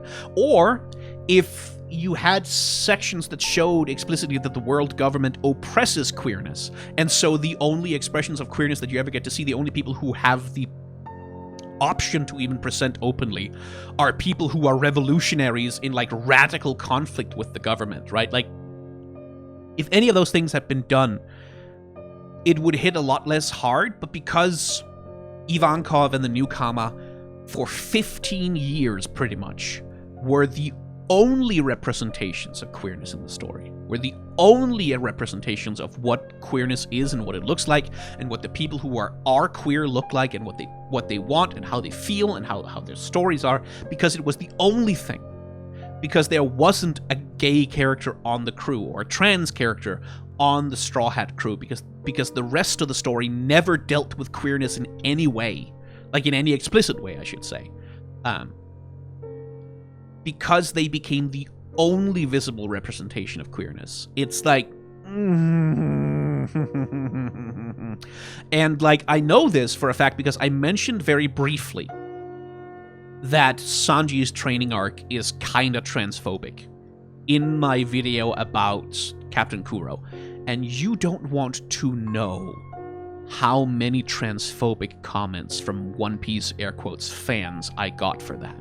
How many comments I got about, no, that's just what trans people are like, they're all fucking, like so many people just saying, no, that was an accurate representation of what trans people are like, and like slurs and insults, and you don't fucking want to know how many comments I got like that. You don't want to know. And the reason why those One Piece fans are able to exist, why they're able to feel comfortable in the world of One Piece, even though the text of the story is explicitly queer positive, it's because, like, those offensive archetypes are there visually. Visually speaking, these are archetypes that confirm a lot of negative stereotypes about trans people, that they are men in dresses, that they're perverts who want to recruit and force their lifestyle on others. That exists in the visual presentation of the newcomer, and that is part of what allows homophobic One Piece fans to fucking exist, allows people to still, to this day, somehow be debating about whether or not Yamato is a man when he obviously, textually, explicitly is.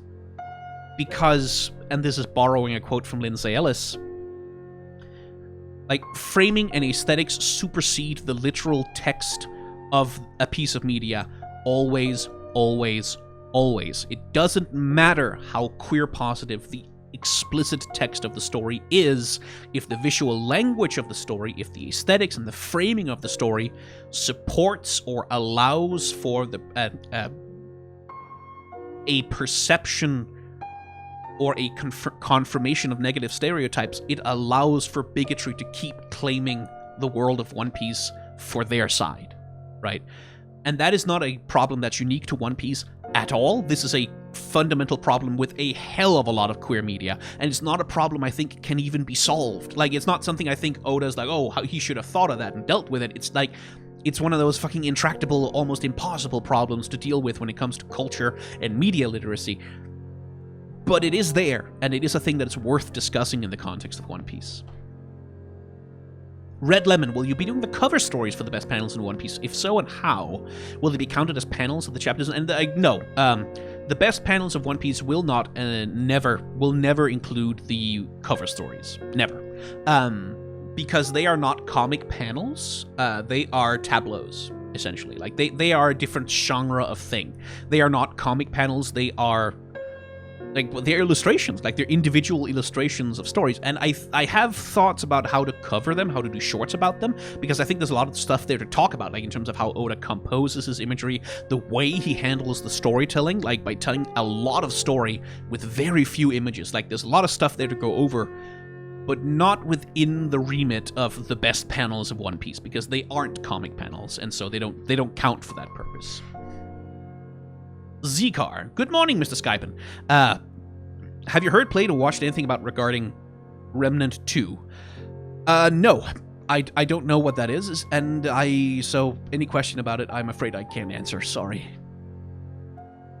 Arathane. How, if at all, do you think Soulsborne boss tracks or Celeste's character music influences your perspective of their respective characters, if at all? And while on the topic, do you think that the musical as well as sound effects side of their production still counts as character design, and if yes, is it any different from the usual aspects? Okay, so when I play a game like Bloodborne or Dark Souls or any kind of Soulsborne, and especially when I'm playing it for content where I'm sitting there trying to do commentary and talk and, like, be entertaining at the same time as playing the video game, I don't hear the music at all, for the most part. Like people have asked me about talking about the music of the Souls games many, many times, and it's like, first of all, I don't have a grounding in music theory. I can't really talk about the music on any kind of a technical level. I can only, for me, talking about music, oh yeah, I like that, that's kind of cool. Like, this bit is like, oh, cool, there's a leitmotif, woo. I don't really feel like I have anything substantive to say about the music on a technical level. And also, I don't fucking hear it.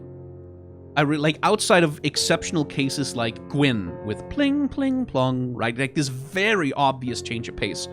For me, while I was playing the game, and even now when I play the game, all of the boss music is the fucking same. Which is to say that it's a lot of choirs and a lot of whoa, oh, oh, and like the violins being like and big drums like doom, doom, doom, doom. Like, that's all of the music in Dark Souls 1 to me, like the boss music, right? Like, I can tell the difference between the sound, like the music for the Asylum Demon and the goat-headed demon, the big one that you've Taurus Demon, right? I know the difference between those two tracks because I've listened to them, but it's like when I'm playing the video game, what I'm getting from the music is not anything specific about it. I'm getting, okay, this is loud and bombastic, and like minor key sounding and scary.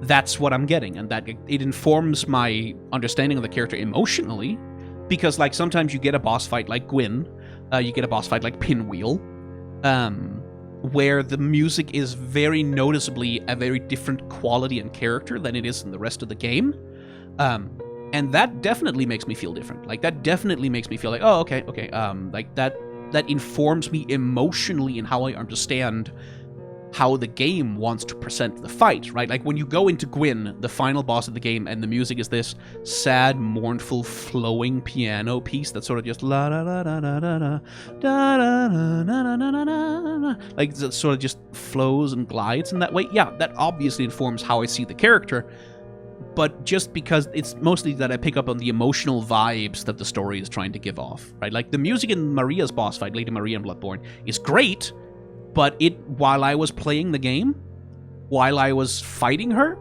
while I was trying to do commentary, I didn't hear it. In any reasonable sense of the word. I didn't pay attention to it. It had no conscious impact on me whatsoever. So that's part one. Like, for me, no, I just I can't pay attention to that while I'm doing everything else. But on the side of production, whether it counts as character design, it can. It can count as character design. Like, good use of leitmotifs can count as a part of character design. Like, when you're, in terms of, like, if, insofar as character design is the art of presenting a character to the audience, right? Absolutely. Like, it can be a part of it. Like, if a character has a very distinct musical theme, a very distinct leitmotif, a very distinct way of being presented. Like, I would say that the Imperial March in Star Wars is absolutely a part of the character design of Darth Vader. Like, it informs so much about how his character is perceived, how his character is understood to behave and understood to be a part of the world. Absolutely. But not always. And, like, most character design doesn't come with music to it, right? Like, so it's like, it's a tool that can be used as a part of how to present a character, but it's not the most common one. It's a niche one, I would say. Emma Marks, the new Soul Fighter event on Skinline. Oh god, it really has been a while, hasn't it? Released, and I'm hyped. I think Riot nailed it with the champions they picked, and they crafted pretty good characters for a shonen action story. But the unique art style takes it to the next level. Ooh, it does it though. Tell me, what do you think about this universe, the skins, and the events? Honestly, I'm low-key hoping for a video that dives deep into the whole lineup in the universe, but for now, I'd love to hear a few of your thoughts. Yeah, that passed me by, didn't it? Like I said, there's been other shit going on that has kind of taken me away from it. And on the one hand, I agree with you completely that you're right, that, like, it is an exceptionally well-crafted skin line. Like, it is exceptionally well done in so many ways. It is, objectively speaking, very high quality. And yet, I kind of don't like it that much. Like, and I've been trying really hard to try and get a foothold on why I am not vibing so much with Soul Fighter, and I think it's specifically because the character designs, they don't feel like fighting game characters to me. Like, that's emotionally, that's what it comes down to, is that even though, yes, on the surface they tick all of the boxes, like Viego is like the slightly freaky but also sort of like slightly sexy, scary final boss of the thing, and that Shaco is the weird one, right? Shaco's the weird freak fighter, with the weird behavior and shit, and that, like, Samira is like the sort of shonen protagonist, face of the franchise kind of thing, like sole bad guy or whatever. And Gwen is a perfect choice for a fighting game skin line. Like, her scissors are such a perfect fighting game weapon. They don't feel like fighting game character designs to me. They just don't. They just don't. They don't feel like they were designed to be the kind of fighting... Because, like, where Soul Fighter takes its inspiration is very clearly heavily in the Arxis sort of aesthetic of, like, 2D fighting games. Like, that's where it draws a lot from. It draws from Street Fighter, obviously, also. Like, it draws from a lot of fighting games, but, like, I would say Arxis games, your Guilty Gears, your BlazBlues, those are, like, the most explicit influences, and I just don't think any of the designs have the verve and the extremity and the self-containedness that character designs in games like that tend to have. Like, when I think of the difference between Bridget and Mai, with someone like Soul Bad Guy, with someone like Faust, with someone like Zato, with someone like Kai Kisuke, the distinction and individuality between those characters is miles beyond what I see in Soul Fighter. In Soul Fighter, it feels so much like Samira and Gwen and Viego and Shaco and Pike and all of them. They feel too much like they're cut from exactly the same cloth, right? And that's like, that makes sense for a skin line within League of Legends, that you would want a consistent aesthetic that sort of bounds the character designs for all the characters within that aesthetic so that they clearly have a relationship of belonging to one another. But when I think of, like, great character design in fighting games, like Street Fighter and like Tekken and the Arxis games, and like, what I think about is characters that are so profoundly unique and distinct from each other. Like, that really, where every single character is a universe onto themselves. Like, that's when that kind of character design is at its best, I think, is when you have, like, fucking Faust running around there. Like, when you have, like, Skullgirls, when you have fucking Big Band, and then the I can't remember their name, but, like, the character who's like, tied to a hospital bed, and that's, like, they fight with, like, medical monstrosity and horror in that way, and you have, like, the sort of hot, sexy fan service characters, like shit like that. And it's also, I think, because Soul Fighter doesn't have the guts to be horny. In the way, like, fighting game character design is so often very, very, very, very deeply horny, right? Like, that's sort of part of the vibe of fighting game character designs, is that they are pandering to some very base human emotions, like power and like rage and anger, and like, it's not an apologies to the FGC, and this is not meant as an insult in any way, but aesthetically, visually, fighting games don't tend to pander to intellectualism. They tend to pander to power fantasies, like very explicit power fantasies. They tend to pander to archetypes. They tend to pander to sexuality and horniness and, like, physicality, like passions. Like, they pander to passions. That's where I was trying to get to. And Soul Fighter doesn't do that. Soul Fighter doesn't really have the guts to be horny. It doesn't really have the guts to be weird and kind of fucked up and strange in the way that a character design like Dalsim or Blanca from Street Fighter, or in the way that, like, what's her name? Like, the lady who does the poisoning that they've recently revealed for Street Fighter 6, in the way that she's kind of fucked up. And the way that Juri Han is a walking foot fetish softcore porn scene. Soul Fighter doesn't do that. It can't. Like, within the censorship restrictions of what Riot has to work with for skin lines, it can't. It cannot be sufficiently horny. It cannot be sufficiently weird, because it has to be commercially feasible and sellable, and it has to have a unifying central aesthetic that ties all of the skins together. And because of all of those things, it just doesn't vibe for me. Like, there's something missing from Soul Fighter that I get from great fighting game character design that just misses me. It just, like, and I'm not saying that it's bad, right? Like, I'm not saying someone shouldn't find it good or someone shouldn't enjoy it because, oh, it's a betrayal of the principles of fighting game or like fucking whatever. No, none of that. I'm saying these are the reasons I think why it doesn't work for me.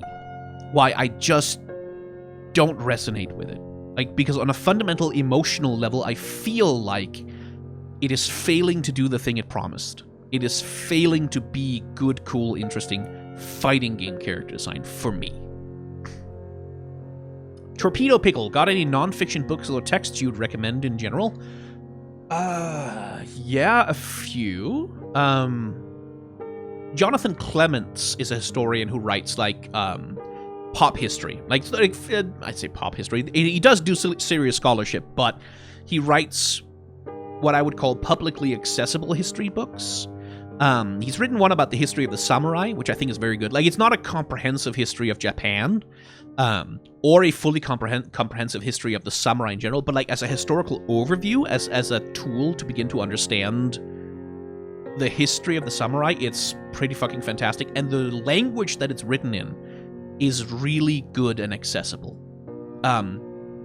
He generally writes in a very, very accessible way that is never frivolous. Like, it's never, he doesn't fucking sprinkle in memes or whatever, but he is dry, and he can be witty, and he uses a form of language and a form of storytelling that makes what would otherwise be very dry academical reading accessible to a general audience. He's written a bunch of books. He's got one on Genghis Khan, I think. I have one, his history of the Vikings, which I think is very fascinating. I think his history of the samurai is probably the best of his that I've read. But he's got a great history of the Vikings. He's got some books about Chinese historical figures, so I definitely recommend that. If you want an interesting piece of materialist history, The Columbian Exchange by an author whose name escapes me at the moment is pretty good because it tries to chart some major developments in the world through the exchange of goods, and especially the change of species, of plants, of foodstuffs that happened after Christopher Columbus, air quotes, discovered America in 1492. He didn't, like, obviously, he landed in the fucking Caribbean and like, raped and murdered and pillaged his way across the fucking thing after the Vikings had already gotten there, first of all. But, like, after the nominal discovery of America by Columbus, he didn't, but after that, there was this huge exchange of goods, of culture, of disease, which was a very important part of like the history of the European colonization of the United States, is also a history of disease, especially because we brought so many pathogens. Oh my word, so many. We received a few, but we brought them mostly, and used them as weapons of mass destruction and genocide. But also food. Like before the Columbian Exchange, before the discovery of America by Europeans, large air quotes around that, there was no such thing as pizza. Because you can't have pizza without tomatoes, and tomatoes is a New World crop. You couldn't have Ireland, like the potato famine and shit like that. That's because of the discovery of the United States, because the potato is a American continental crop. It's from the New World, right? And like so many of the things that have become so quintessentially European, well, we colonized those, and we got them from our colonies in the United States. Like these things were imported.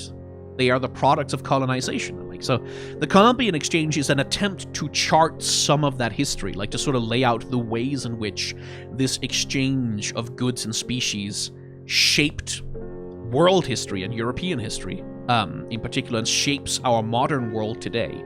And again, never allow any one history book to be your authoritative source on everything. If you want to really understand, like, the colonial history between the United States and Europe, or not the United States, but the American continents and Europe, you need to read more sources than what I'm recommending you here. But the Columbian Exchange is a really good and interesting one.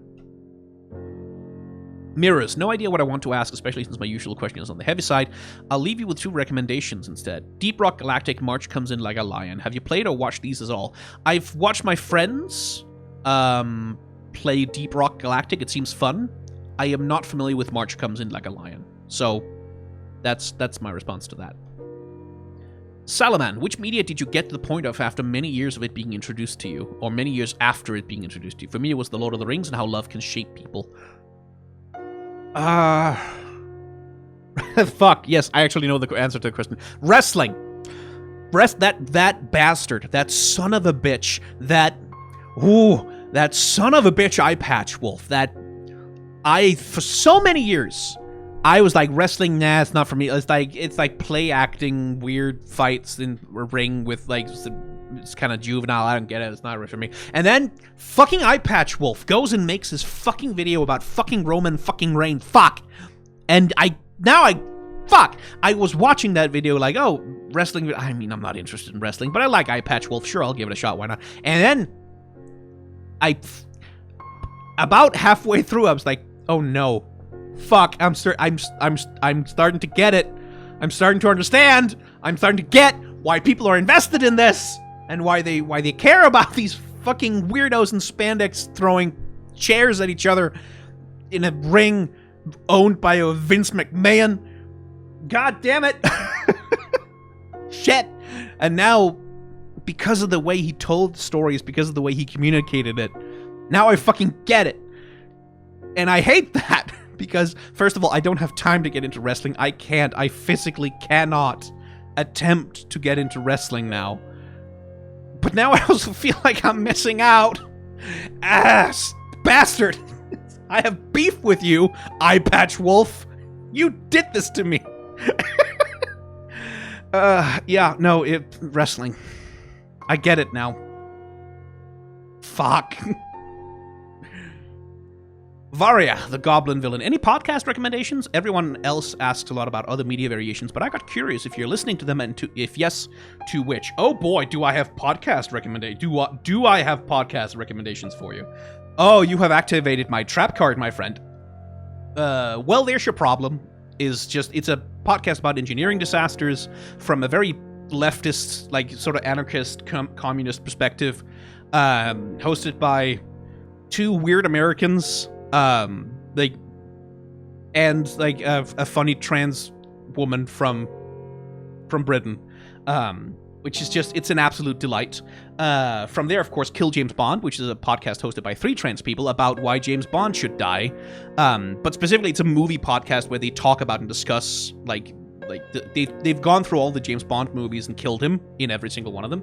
And now they are going through just movies in general and talking about movies from a trans queer perspective and from a leftist perspective and from a culturally critical perspective. And along with a lot of shit posting and jokes about cum, which is it's such a fucking delight every single goddamn episode. Lions Led by Donkeys is a really cool military history podcast that I really like, which is specifically it's about malpractice and failures of leadership in military history, all the ways in which soldiers get fucked over by their commanders and the ways in which war is used to fuck over the world. And it's very humorous. It's presented they go through some of history's greatest military failures, some of the dumbest motherfuckers on the face of the earth who got to be commanders, some of the weirdest freaks, some also a lot of discussion of terrible war crimes and shit. So content warning that you will listen to some heavy stuff if you listen to that podcast, but I really, really like it. Strong Songs by Kirk Hamilton is a music podcast specifically about music theory, where he chooses usually it's a pop song, some kind of major pop song, and he breaks down everything that's happening, the piano's doing this and this and this, they're doing an inverted fifth thing with the chord thing structure, and he goes through it and he plays what each thing is and how it fits together, and he sort of shows you how this song is constructed, and it goes through what makes this thing so appealing to your ears and why you like it so much. He tries to he kind of does for music what I sometimes try to do with character design. It's a little bit that vibe, and I have fallen deeply in love with this podcast. I really like it a lot. There's Musical Splaining with Lindsay, which is the podcast Lindsay Ellis started a while ago, which is now run by 2 of her friends, Kavita Harian and Angelina Meehan. where they just like, where it's Kabuto Harian is a man who does not like musicals. He just doesn't like them. He's a person in the film industry. He knows a lot about media. He knows a lot about like storytelling and shit like that. But he doesn't like musicals. He just doesn't enjoy them. He finds them very annoying and unpleasant. Angelina Mian is a huge musical fan who loves them very much and who's like, no, this is my trash. All of this garbage, like even the shitty ones, all of the great ones, I love them, and I'm gonna tell this man who does not like musicals about them and why they're great. And it's like, it has that sort of oppositional where one person hates the thing and another person loves the thing, and it's about explaining why this is good to someone who just would not otherwise be interested in musicals. And it's really fun. I like it a lot. Leechfest is a good podcast. It's a medical history podcast by Mia Mulder and her friend Salem, who, like, they're a historian and a medical scientist, and they do like the history of various things. Like, they've done typhoid most recently. They've done like the use of insects in like medicine, where they talk about like Mia handles the history and Salem handles like the science of whether this works, how this works, why they thought they might work. So that's, I find that to be a delight. If you want some really like heavy like scholarly, serious, and very interesting history podcast specifically about Japan, there's a podcast called Against Japanism, which is an explicitly leftist, I believe communist, I'm not 100% sure about the political position of the host, which like takes a very anti-imperialist, anti-capitalist, anti-colonial, and intersectional perspective, specifically on Japanese history, but also like more broadly history in general, depending on like the subjects that are being covered. And I have learned so much about like the intricacies of Japanese history and like labor history in Japan, political history in Japan, like what happened to Japan's Communist Party, like why isn't there a more explicit like leftist communist presence in Japanese politics? Like, why has the LDP been in power for so fucking long, right? Like, that's some of the subjects that they tackle, and the ways in which fascism are becoming more and more endemic in modern Japanese politics is something that they tackle. So that's great. Trash Future is fun. It's sort of a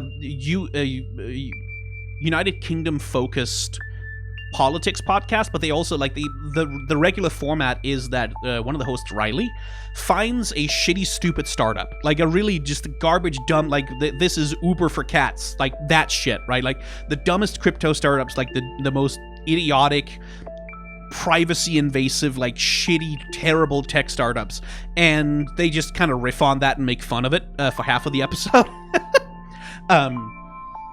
With some hosts that are like genuinely really very, like all very different, like have very different vibes and perspectives that they bring to the table. And like there's one of them is a professional stand-up, for example. Like he's the one who's doing shit posts, he's doing impressions, he's riffing on everything.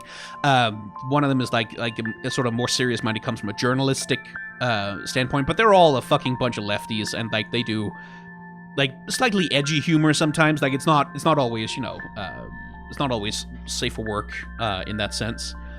But it's a good time. Right, Behind the Bastards, which is a podcast done by Robert Evans. I would recommend finding them on YouTube, because everywhere else, God, that podcast has a lot of ads. It kind of has to, because that's the model of monetization. But like, Behind the Bastards is a history podcast about the worst bastards in history. Like just the worst motherfuckers who ever walked the face of the earth. And the crimes that they did. And through that lens, they sometimes, like, they also sort of talk about like why history turned out the way that it did, right? Like a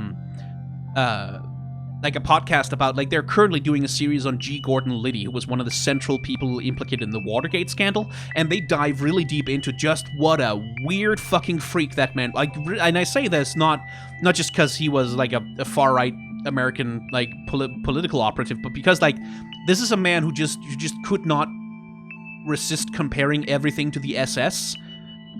In positive terms, like, oh yeah, like this is like the SS and that's a good thing. Like he was a weird fucking fascist, like really weird, strange, peculiar, unpleasant man.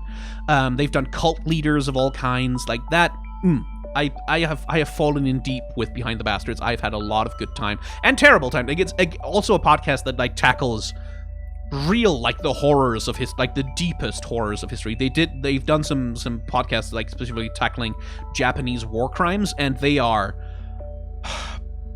Yeah, I'm going to give you a major content warning for that podcast, though. So there was, like, I know about Japanese war crimes. Like, I've studied up on, like, what happened during the rape of Nanking, for example, and the atrocities that went on there. I thought I had a strong stomach, but there is a thing that was described in a recent podcast about, like, one of the prime ministers of Japan who oversaw some of those atrocities, describing what happened in a particular place at a particular time with an eyewitness testimony from a woman, and I had to stop the podcast and go lie down for a second, because it was that, like, they don't revel in it. They don't go, oh yeah, and then there was blood and guts. Like, they don't enjoy it. They don't play it up for the drama of it.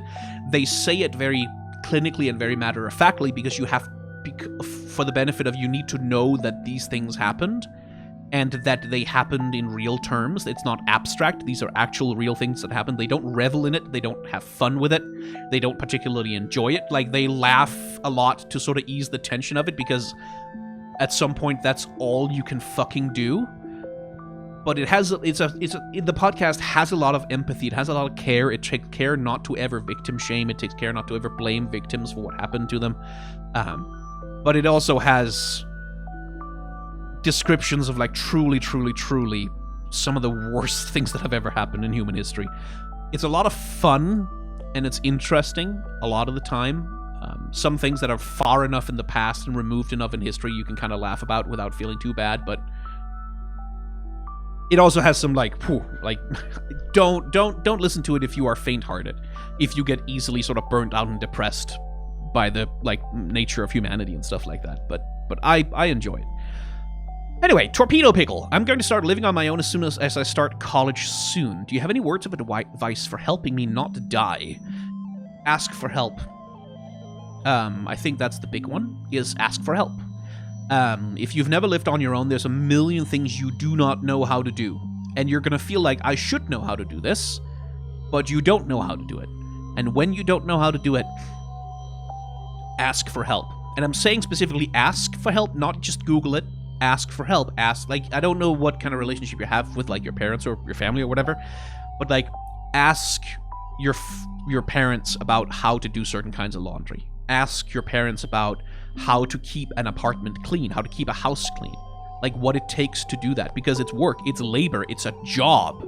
Keeping an apartment clean, keeping a house clean, keeping yourself alive is a job. It is labor, just as surely as any job you'll ever get in the job market. And you don't know how to do that without training. So ask for help, and ask before things get bad, because the worse they get, the harder it is to ask for help, the more shame you're going to feel about it, and the more painful it's going to be. Ask for help. From friends, from family, from anyone. Like, again, I don't know what kind of relationship you have with your friends, but, like, hey, I need a favor from you. Could you help me tidy up my apartment? Could you help me clean this thing? Could you help me, like, deal with this mess that I've got, like, as a favor, and I'll buy you pizza after, like, that kind of thing. Ask for help, because I promise you, you're not meant to do it all alone. You're not meant to do it all alone, and it is a job, it is work, and you will feel a million times better if you feel like you can ask for help. Right? Even if you're doing it on your own, if you feel like you could ask someone for help and that there would be help available, it is so much easier. So much easier to do it when you feel like there is help available that you could ask for. So don't just Google it, ask someone for help. Lurpa, do you ever get around to braiding your beard? Yeah, I've done it a couple of times now, and it's getting longer and longer, so the braid is slowly getting nicer. They're slightly thin braids right now, because it is, like, not much of the beard hair is quite long enough yet, but I'm getting there. Arno, the blind stargazer, can you name a least favorite piece of media or one you strongly dislike? It could be anything and you don't need to explain why.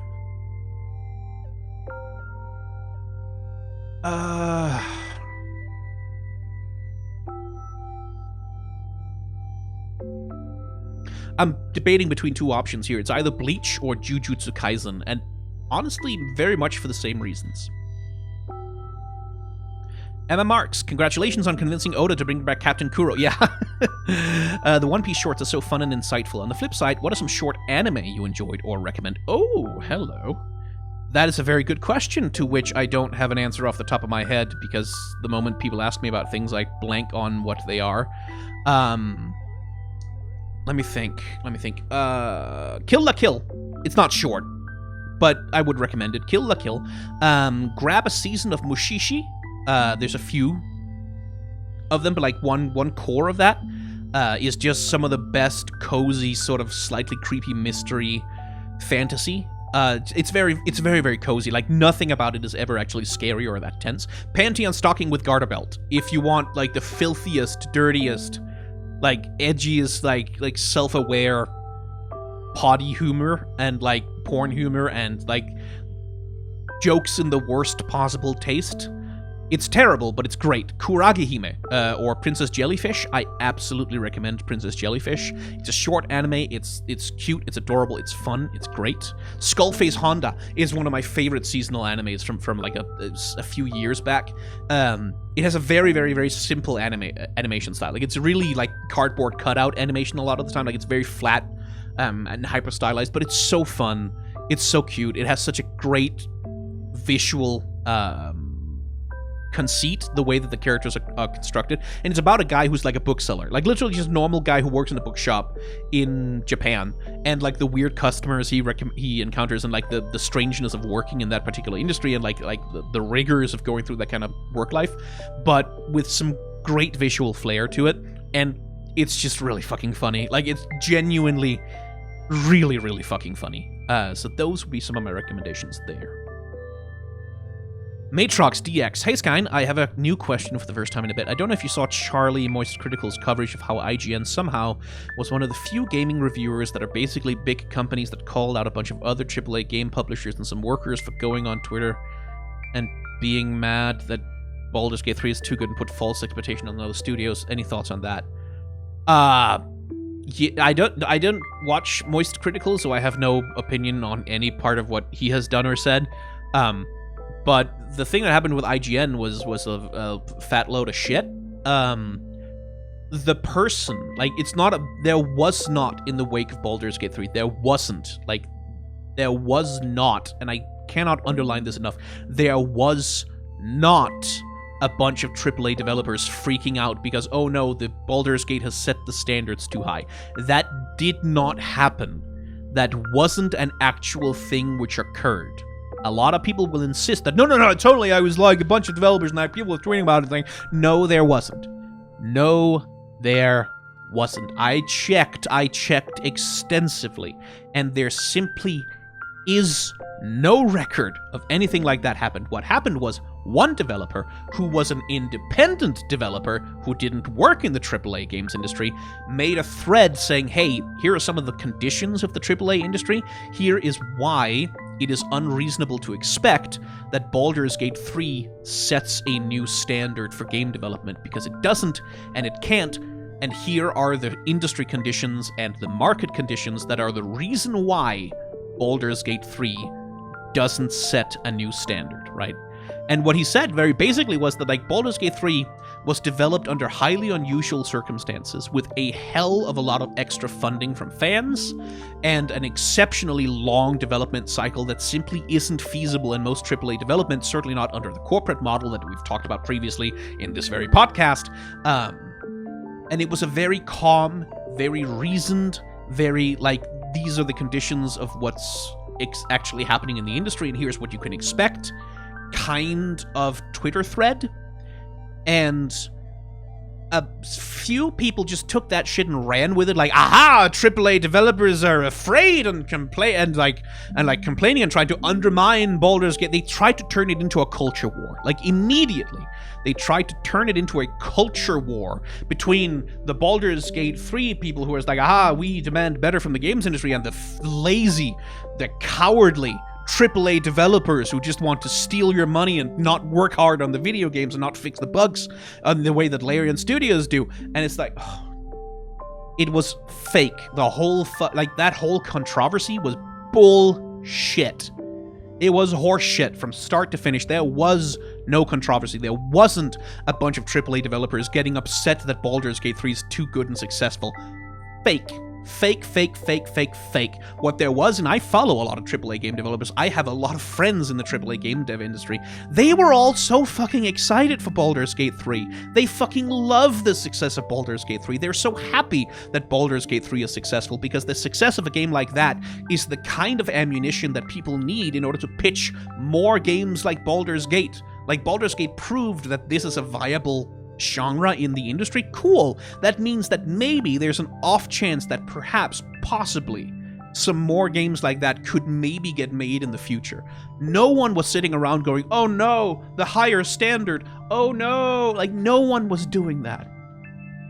It was bullshit. And what IGN did is that one person who works for them decided to create an abortion of journalistic malpractice, of trying to manufacture this controversy where none existed, by using that indie developer's thread as part of, like, his attempt to drum up false controversy and fake fucking rage clicks and engagement numbers. I don't know what the fuck his objective was. By, I believe, essentially lying multiple times, or at the very least, like twisting the actual facts of the matter in such a way as to serve a narrative that would inflame a lot of anger and passions and get a lot of people talking. And he succeeded at that. He won. He got what he wanted, which was this fucking media storm and all the attention. But no, it was bullshit. That thing did not happen. That thing did not happen. IGN was not one of the few gaming reviewers that called out a bunch of other AAA pub. They didn't call out jack shit. They didn't call out anyone. That it wasn't a thing that was happening. If anyone had paid attention to what AAA developers were actually saying, even the ones who were talking about, ooh, like it's unpleasant to have these expectations placed upon us. You know why they said that? You know why they said it sucks to have the expectations of Baldur's Gate piled on top of us by gamers? Is because they know they work in an industry where, even though they want to do that kind of work, they want to make games that are that good and that polished and that complete, they want to do that, they can't. Because they exist under capitalism, they are victims of it as much as any other worker is. Right? Which is the thing, like, from a political perspective that drives me mad about that fucking thing, is like, game developers, the actual workers in the games industry, are not your enemy. They just aren't. They are workers. Like, what if you want better video games, advocate for unionization. Advocate for, like, fucking worker-owned means of production in the games industry, and you'll get those games, I promise you. But, like, ooh, like that, it just pisses me off. Like the blatantness of the way that people lied about AAA game developers supposedly being scared. Like, even the publishers weren't even scared. You know which publishers might have sweated a little bit about the success of Baldur's Gate 3? BioWare. Like, that's it, because they're the only people who are competing with them. Like, fucking EA is not sweating bullets over Baldur's Gate 3. They don't give a shit. They make their money from FIFA Ultimate Team. Like, they don't make their money from highly story-focused, story-driven, single-player campaigns based on Dungeons and Dragons or RPGs or fantasy franchises. That's not where they make their money. Activision Blizzard doesn't make their money from that either. They make their money from fucking Call of Duty. Call of Duty does not compete with Baldur's Gate 3. There is no standard set in Baldur's Gate 3 that any Call of Duty game has to give a single solitary shit about. No, not even the monetization at all, because they are separate markets for all intents and purposes. Like, even the publishers. Maybe BioWare was a little bit like, ooh, that's not great for us, because their products, Dragon Age, is going to be held up against Baldur's Gate 3. Like, it does compete with Baldur's Gate 3 meaningfully. But even they are not that scared, because they know that there isn't going to be a Baldur's Gate 4 next year. They know that there isn't going to be an annualized franchise releasing games at this level of quality, with this level of polish, without monetization extras every single year that they have to compete with. They don't have to compete with Baldur's Gate 3 ever fucking again. Because Baldur's Gate 4, if it ever comes out, is going to be like 5 to 8 years down the road. Or however long it's going to take. Like, they know that that's not happening next year. They know that that's not going to be competing with their release window. So why should they give a shit, right? Like, it's also just this fundamental misunderstanding of how the economics of these kinds of industries work. It's like, oh my god. Yeah, no, fuck that IGN, guys. Like, well, not... fuck his video. Fuck the thing that he did specifically. I don't know the man personally, but the thing that he did, fuck that. That was bullshit. Anyway. Second question that I probably should have put with the other one. Have you read or are you familiar with Hoseki no Kuni by manga author and character designer for Gen 7 of Pokemon? No. Well, sort of. When the anime was out and everyone was talking about it, I kind of got some secondhand exposure to it, but never watched it. I don't know what it's about, so I have no opinion on it. Game Hamid, or Gamehamid? Gamehamad? I don't know how to pronounce your name, I'm sorry. I personally find the alignment chart from D&D to be iffy for me. It acts as more of a way to put characters in boxes rather than as a way to flesh them out. I personally find Magic the Gathering's color wheel to be a fantastic replacement. Do you have any other alternatives to the alignment charts for TTRPG players that they might use instead? No, I'm not really a game designer, so I can't really speak to that. But it is I would say that the specific purpose of the alignment chart in D&D is to put people into boxes. Like, it isn't... The purpose of the D&D alignment chart as it was originally designed was to put people into boxes. It was not to flesh characters out. It was to provide a framework. As far as I understand it, the idea was, okay, how do we get people to roleplay these characters? Well, create a really strong set of guidelines for your character is lawful good, therefore, in any given situation, they will. Right, like they will follow the rules. They will try to uphold whatever is sort of broadly considered moral goodness. Right, like they will.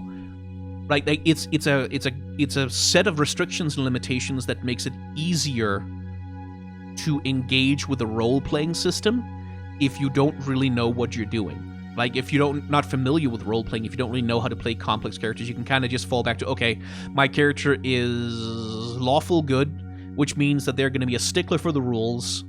And they're always going to try to do the right thing. They're Superman, right? Like, so it can kind of play a very narrow archetype, and there we go. I'm now in the game. And it's also a thing that it's a tool for game masters to think about, okay, I have this NPC is like chaotic neutral, so they're going to be a weirdo who does whatever the fuck they want at any given time, like whether or not it's against the law, whether or not it's beneficial or harmful to other people. And like, it's a very easy way to create like, okay, here's a set of characters who behave in this way, without having to dive into like the complexity and like fleshing them out on a deep psychological level. Like, it's a tool in that sense. So you're right. You're absolutely right that that's what it does, but also it's supposed to. It was meant to do that. I don't like to use it. Like, I've never played a character towards an alignment in D&D myself, because why would I? I am a good role player. And like, there are better ways. Like World of Darkness, which I've also played a bit of, has an interesting system where it has vices and virtues, where like your character has a vice that they can act on at any time, and every time they do, they might regain some willpower, like a resource that you can spend to make your rolls better is willpower, and every time you act on your vice, you get a little bit of willpower back. Like, it helps you be strong. So if your character's an alcoholic, for example, every time they drink, or more specifically, every time they engage in their vice in a way that harms them or causes some significant effect in the world. Like, so if their vice is being rude, just swearing under their breath, that's not going to do anything. But going up to an important NPC and being like, listen, you motherfucker, you give us whatever the fuck we want right now, you piece of shit, you asshole, your mom is a whore. Like really being indulging in their vice in that way, in a way that like impacts the adventure, you get a little bit of willpower back. And that's like a nice mechanical incentive to play a character who has like a personality. And the same thing with the virtue has a little bit of a different thing. The virtue is like, when you play your virtue, you get all of your willpower back, like full recharge from 0 to full in one go, but you have to act out. You can only do it once per session at most, and you have to act out your virtue in a way that is actively detrimental to you. So I'm playing a character right now whose virtue is chivalry, right? And like, just opening a door for a lady or being polite or whatever, that's not going to cut it. That doesn't activate the virtue. What activates the virtue is to see a horde of enemies bearing down on the party and stepping out in front and saying, go on without me, and then doing it. Like, staying there, taking the hits, nearly getting fucking torn to shreds and nearly dying, and then the virtue activates, right? Like, so that's been a really interesting system to engage with. I don't know that it's like the most robust RPG system out there, but in terms of like being able to play to a character, giving them one or two vices, like one or two character flaws that drive them, that force them to act in particular ways that are not necessarily positive, and a virtue which represents like their best qualities that come out like in situations where other people would not act good in that way. That's really interesting. Like that's springboard for a lot of character. Like I've used those things, like that virtue, that vice. I've used that to inform my roleplay of that character a lot. Even in situations where they don't trigger mechanically, like where I don't get willpower points back or whatever, having them like, oh, this is how my character responds to a situation kind of thing. Or like, this is what comes out when my character is under stress, when they are not, like when they're in a bad situation and trying to cope with it. That's been really helpful. Kenji the Snack, do you think queer villains can make for good queer representation? Do you have any examples? I mean, representation is a fucking complicated thing. And, like, I don't believe there is any such thing as good representation from any one character or any one show. I don't really believe that that's a thing. I believe that good representation, that doesn't come from individual characters. That doesn't come from shows, like single shows that have, like, a cool storyline or whatever. Good representation as a goal, as a thing which it is worth working towards, is to have queerness just exist in media in general, right? So that it's not, oh, here's a queer movie about a queer story with queer characters, but, oh yeah, here's a movie, and sometimes there are queer characters in it occasionally, at about the same rate as queer people exist in the real world, right? That, to me, is the goal of good representation, is that you can have a queer character who is, like, who embodies every archetype, like who's the hero, who's the villain, who's the funny side character, who's like the dramatic lead, who's the romantic lead, who's like the comedy star, who's like when queer people can occupy every role, when queer characters more specifically can occupy every role, can play every part of a story under different circumstances, and like when queer stories can be told and that's just normal, because that's just a story about people, and not a thing of like, here is the queer show for the gays, with the gay stuff and the queer stuff in it for the queer gay people. Like that's good queer representation, is when queerness exists in media in roughly the same way that straightness does, right? Like when it gets to exist on the same terms and with the same privileges as straightness does. Like that to me is that's what good representation means, and you can critique and discuss individual works in terms of like whether or not they contribute towards a movement towards this state of better representation in general, or whether they represent like a stagnation or a step backwards, right? Like if a piece of media has like bunch of really outdated queer stereotypes, or relies on like offensive stereotypes or old tropes that's sort of like are really reductive and weird, then you can talk about, oh, that's poor representation, in the sense that like this doesn't move us towards a more equitable world. This doesn't move us towards a more equitable state of representation in media.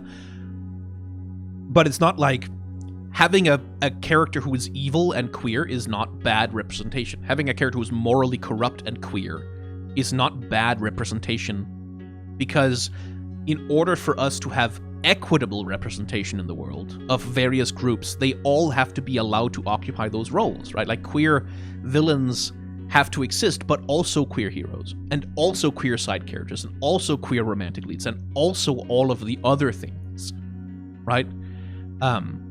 And because representation is so fucking thin on the ground, because there are so few things to discuss and assess and talk about, we get into this situation where every single instance of queer representation have to be everything to everyone, right? Like every single time there's a queer character in a story, there's this sort of cultural expectation that they are good representation for all of the queers, right? Like that, like when there's a gay male character, he's good representation for every kind of gay male person, when that is impossible. He cannot be. right? Like, he cannot represent every single queer male experience. That doesn't, that's not a thing that can be done. And the goal that we want to work towards is that queerness is represented in equitable and equal measure to straightness, to other forms of identity, right? That is what good representation is.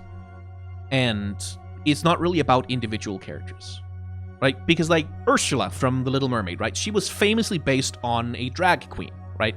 And because the fact that she was based on a drag queen was used to make, as part of her villain character design, to make her look evil, to make her look off-putting, weird, strange, antagonistic, dangerous, deceitful, right? Like, queerness was used to evoke those characteristics in her. And that sucks. Like, and that's something that's worth criticizing. But it's like, Ursula wasn't bad representation for drag queens. She was a negative stereotype of drag queens that, like, didn't contribute towards moving us toward better representation. Or did she, actually? That's a worthwhile discussion to have. Like, the fact that Disney villains were there to, even if it villainized queerness, to still normalize it, to still show it, to still make it visible in the world, to still make it present so that those people who need it to identify with it, which are all of the fucking Disney gays who go nutso for queer villains, right? Like, who love them so deeply, even though they're problematic representations. Well, that's good, though. Like, when that's all you can have, when that's the only way any creator can sneak queerness into a piece of work is to give it to the villains? Yeah, like, that's not, like, that's problematic. That's worth criticizing. That, like, hey, Disney Corporation, fuck you. Let queer people be heroes, you assholes. But also, it was good that those villains were there for the people who needed them, right? Like, it was good that they were able to see themselves, even in these imperfect and flawed and problematic representations. It was good that they saw something of themselves, that they had something to feel themselves in, to feel seen by in some small way. That was good. And I think, like, in that sense, like, there is an argument to be made that, like, queer-coded villains moved the needle towards better representation because it was that or fucking nothing. Right? Like, that still moves the needle in a positive direction, even if not under the best circumstances, right? Like, queer representation is not a quality of any individual piece of work, it is a goal to be worked towards. At least, that is my understanding. Kofefe, I'm not good at asking these kinds of questions, but here we go. Do you think Mundo's whole shtick is ableist? I say this not just because of the tonal whiplash of his character, but the whole goofy crazy man thinks he's helping people thing leaves a bad taste in my mouth. Yeah. I don't... Yeah, like, it sort of depends. Like, I would say definitely that Mundo plays with stereotypes about people who have cognitive disabilities, right? Like, he plays with stereotypes of people who have developmental disorders or cognitive disabilities. And use that as a source of comedy. It's, haha, it's funny that he's too stupid to know he's murdering people, right? Because his brain don't work right, right? And in that, there is a certain ableism. I would say, more than that, it's saneism. In the sense of, like, he represents a demonization of mental illness, and of trauma. like Mundo, the way his story is told, he is someone who was badly abused, like really desperately abused and brutalized, and like brutalized specifically by a healthcare system, and the way that it's like, and he responded to that by becoming a dangerous, unpredictable maniac who might serial murder anyone he sees and say a funny joke line about it, because besides being a dangerous psychopathic murderer, he is also evil. Like, he's also a dumbass child moron, idiot, fool, because of all the trauma he went through, ha ha ha. Right? So yeah, like ableist, yeah. There's a bunch of saneism in the conception of his character as well, like this really mean-spirited and cruel perception of what it means to suffer from severe mental illness and psychosis and to be disconnected from reality. by the conditions that you've ended up in through no fault of your own. Yeah, like absolutely, those are reasonable criticisms to make of Dr. Mundo. 100%. Arno, the blind stargazer. How do you like Vati video or other people's Souls content? Do you prefer to form opinions on your own experience without being chained by the hard lore? Or is it nice to know every detail of the boss's backstory or so on? I mean, one of the nice things about the Souls franchise is that there is so little hard lore. Like, this is one thing about, like, this is one complaint I have with Souls. Like, well, no, not with Souls theorists. With lore nerds, with lore theorists, with wiki people in that sense of... in the gaming communities in general, is that there is a cultural unwillingness to accept ambiguity, to accept plurality in meaning, to accept critical reading as a concept. Like, this is something I've encountered many times with my Souls videos, is that I'll make a video like where I analyze a boss character design and I sort of talk about, okay, these are sort of the thematic resonances that I feel here. This is sort of what, like, this feels like some of the stuff that this boss is talking about. And where people go, no, because there's an item description that says that this thing here is canon, and therefore that's not exactly the same thing as the thing that you said, so the thing that you said is wrong. I'm exaggerating a little bit, but there is a...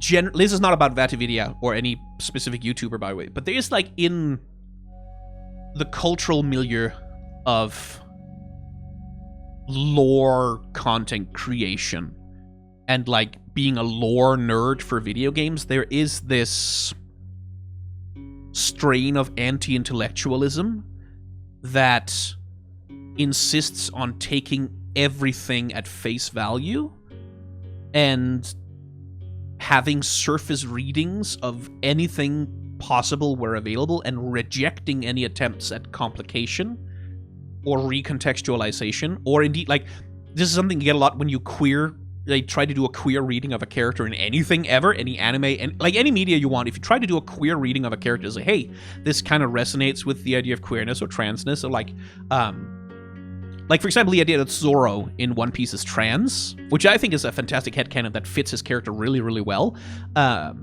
If you go and try and talk about that, like, hey, here's a queer reading of Zoro, right? Like, here's a queer reading of him and his personality and his character and why he is the way that he is, and like how this sort of resonates with queer experiences. People will go, no, that's not it doesn't say that in the story. He said it doesn't say that. That's not confirmed. It's not true. That's not a thing. Like, this instinctive and violent rejection of alternative perspectives that aren't officially sanctioned by canon. I'm doing air quotes that you can't see here, right? Like, that aren't official, that aren't confirmed, that aren't sanctioned by hard canon. There is a strain of anti-intellectualism in that general vibe that I do not like. I have never watched Vatividia's videos because I don't want, like, and the same thing, like, to answer the first part of your question, I don't really watch other people's Souls or lore content, specifically because I don't want it to force my opinions into a certain shape.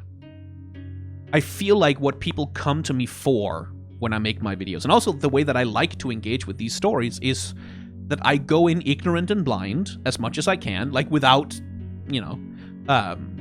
without having my opinions biased by previously formed conceptions or like things that are pre-agreed upon generally in the community. And I sort of try and arrive at something that is more or less mine. And like, a lot of the time I arrive at a fairly orthodox reading, right? Like, it's not like I'm an iconoclast coming up with wild and unconventional theories about everything. No, like, a lot of the times I just arrive at the same place everyone else does. But occasionally I have my own way of thinking about it. Like, people have cited to me the Bloodstained Beast episode of the Boss Sons of Bloodborne as one that changed their perspective, or like that really presented a new opportunity or a new possibility to them in a way. And one of the things I love about Souls games is that they are so ambiguous.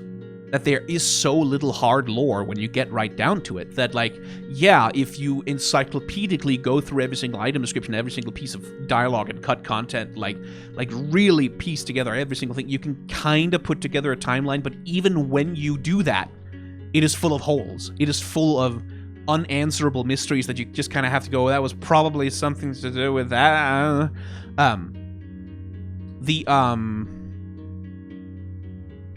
What's it called? The lightning beast enemy?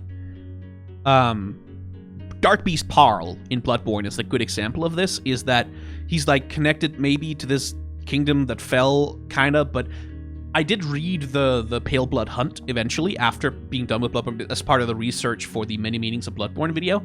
And even they are like, yeah, Dark Beast Parl from the Forgotten Old Kingdom, where, like, even they had to sort of concede that, yeah, no, information about this guy is thin on the ground, and you kind of have to just interpret your way towards it. And that's what I like about Souls games, is that there isn't hard lore, right, a lot of the time. And so, no, I don't watch other people's Souls content. So again, nothing I said about anti-intellectualism and stuff like that is meant to reflect on Vati Video, any of those content creators, because I haven't watched their videos. It was more a thing about the general vibe of the general community around that kind of content. Anyway. Oi. Sorry about that. Azeli, Lexi, do you have any interest in Bomb Rush, Cyberpunk, or Sea of Stars? Not that much, no. I never played Jet Set Radio, so Bomb Rush, Cyberpunk, which is, let's do Jet Set Radio again, doesn't have a lot of intrinsic appeal to me, and I haven't had time, as I've mentioned a few times, shit has been going on. And Sea of Stars. I love the look of Sea of Stars. I love the aesthetic. I love the craft and care that has gone into creating the visual designs of that particular game. I have read what the plot entails and what the story is trying to do. Like, I've sort of read some articles about that from some games critics that I trust, and that has kind of put me off wanting to play the... Like, I might play it eventually because it just looks so fucking good. It looks so fucking pretty. But from what I know about what the game is talking about and how it handles it, and, like, the quality with which it's made, has made me, like, not eager.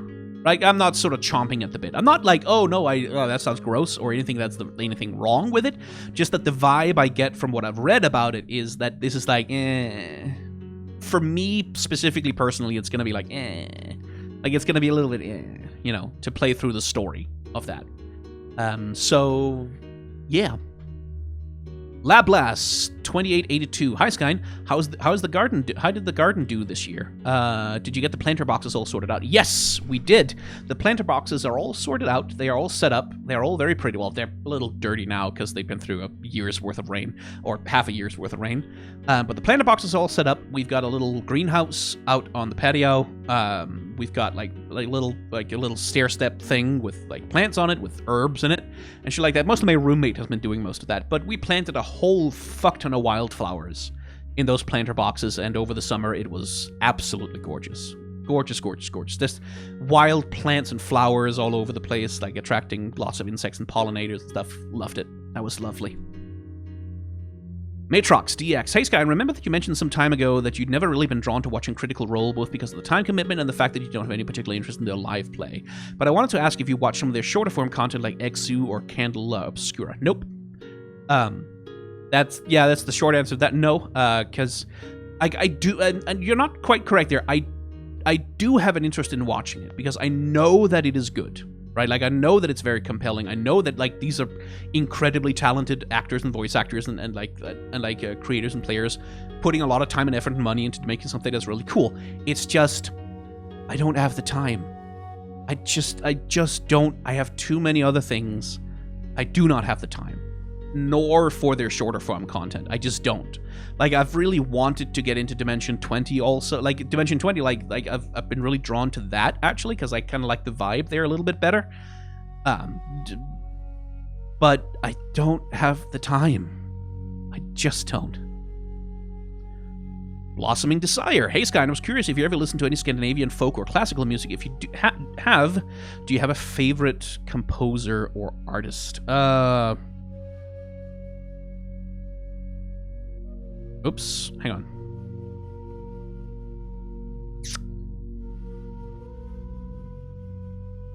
Yeah, I don't know. I mean, favorites, as you may know if you followed me for a while, I don't know how to pick favorites about anything. There is a Danish folk ensemble, there was, anyway, I don't know how active they are anymore, called the Tolkien Ensemble, which have taken all of the poetry and all of the songs that are in The Lord of the Rings, that Tolkien wrote for The Lord of the Rings, and put them to song and music. Like, doing folk versions of that music. Like, classical folk. Also a bunch of opera, like, especially for the elves, like the Song of Beren and Luthien, for example, that Aragorn sings very briefly at the campfire. They've said, like, they got, like, an opera tenor in and, like, did a really beautiful, dramatic piano underpinning to that, because, like, that sort of matches the vibe of that. And, like, some really beautiful choral singing for the elf choirs, like when Galadriel is singing them off.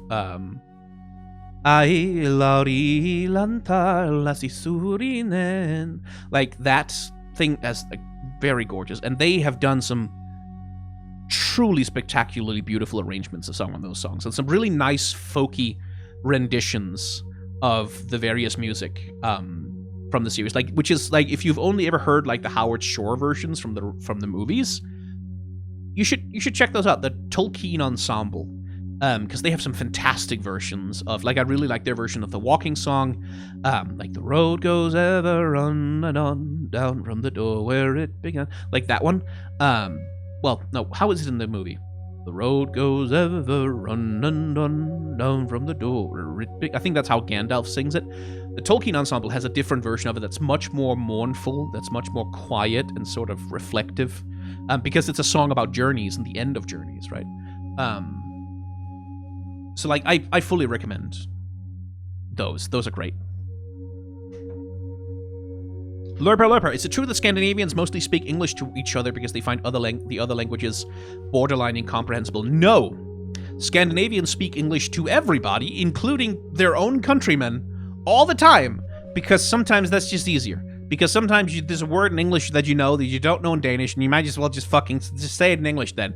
And say an English sentence. Who cares? Whatever. And it is very, very frustrating, I know this, for like, immigrants to this country, when they're trying to learn Danish, which they have to do, like, the government requires them to do that, that Danes, the moment we detect any kind of a foreign accent, go, oh, yeah, let's just speak English. Yeah, sure, it's fine. Yeah, cool. Yeah, no worries. No worries about it. Like, yeah, no, I'll totally talk English. Like, yeah. Because we learn it so early, and it's basically a second language to us. And so Danes do speak, like, Scandinavians do speak English to one another, not because we find each other's languages incomprehensible. I can understand Swedish and Norwegian if we go slow and use body language and context clues. Like, yeah, I can figure it out. It's not that different, except for some specific dialects of it, but yeah, it's not that different. But it's easier to just speak English. Like, English is a lingua franca in Scandinavia, just because it's easier. It's easier than fumbling through a conversation where you don't quite understand some of the words that people what exactly does it mean. Just easier, right? So it's like we mostly speak English to everyone who doesn't speak Danish, and even people who do speak Danish. Guggenheim, hello Skyn. After Elden Ring, do you feel like playing Dark Souls 3? Yes. After Elden Ring is Dark Souls 3. After Dark Souls 3 is Demon Souls. I have no plans beyond that. Shifu Dashongmao. If you were to stop and dial back on the content creation for a more traditional job, could you see yourself as an art director on a media production? Shit. I mean, being completely honest with you, I don't know that I could hold down a normal job. My mental situation being what it is, I am not entirely convinced that I could hold down a normal job. Like a 9 to 5, an 8 to 4, you know. I'm not convinced that I could. Like, unless I had accommodations, you know. Unless it was a job that was willing to accommodate for me.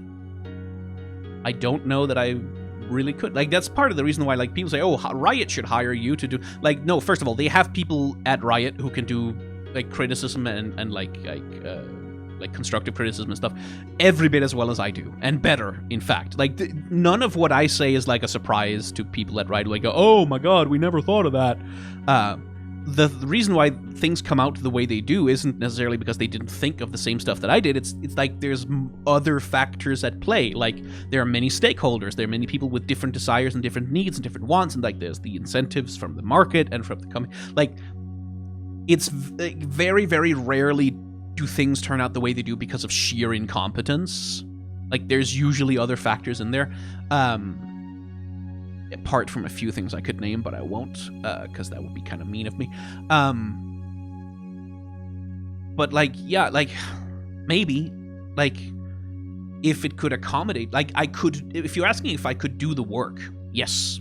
Like, I believe I have enough experience, I have enough communication skills and enough critical skills and, like, enough ability as a creative that I could be useful in a role like an art director. I could be useful in a role like an editor, right? Like, I could do good work there. Maybe not the best person in the world, maybe not like the best work anyone has ever seen, but like good, useful, worthwhile work that helps a production out. Absolutely, I could do that physically, but whether I could function in a corporate environment, in a 9-to-5 environment,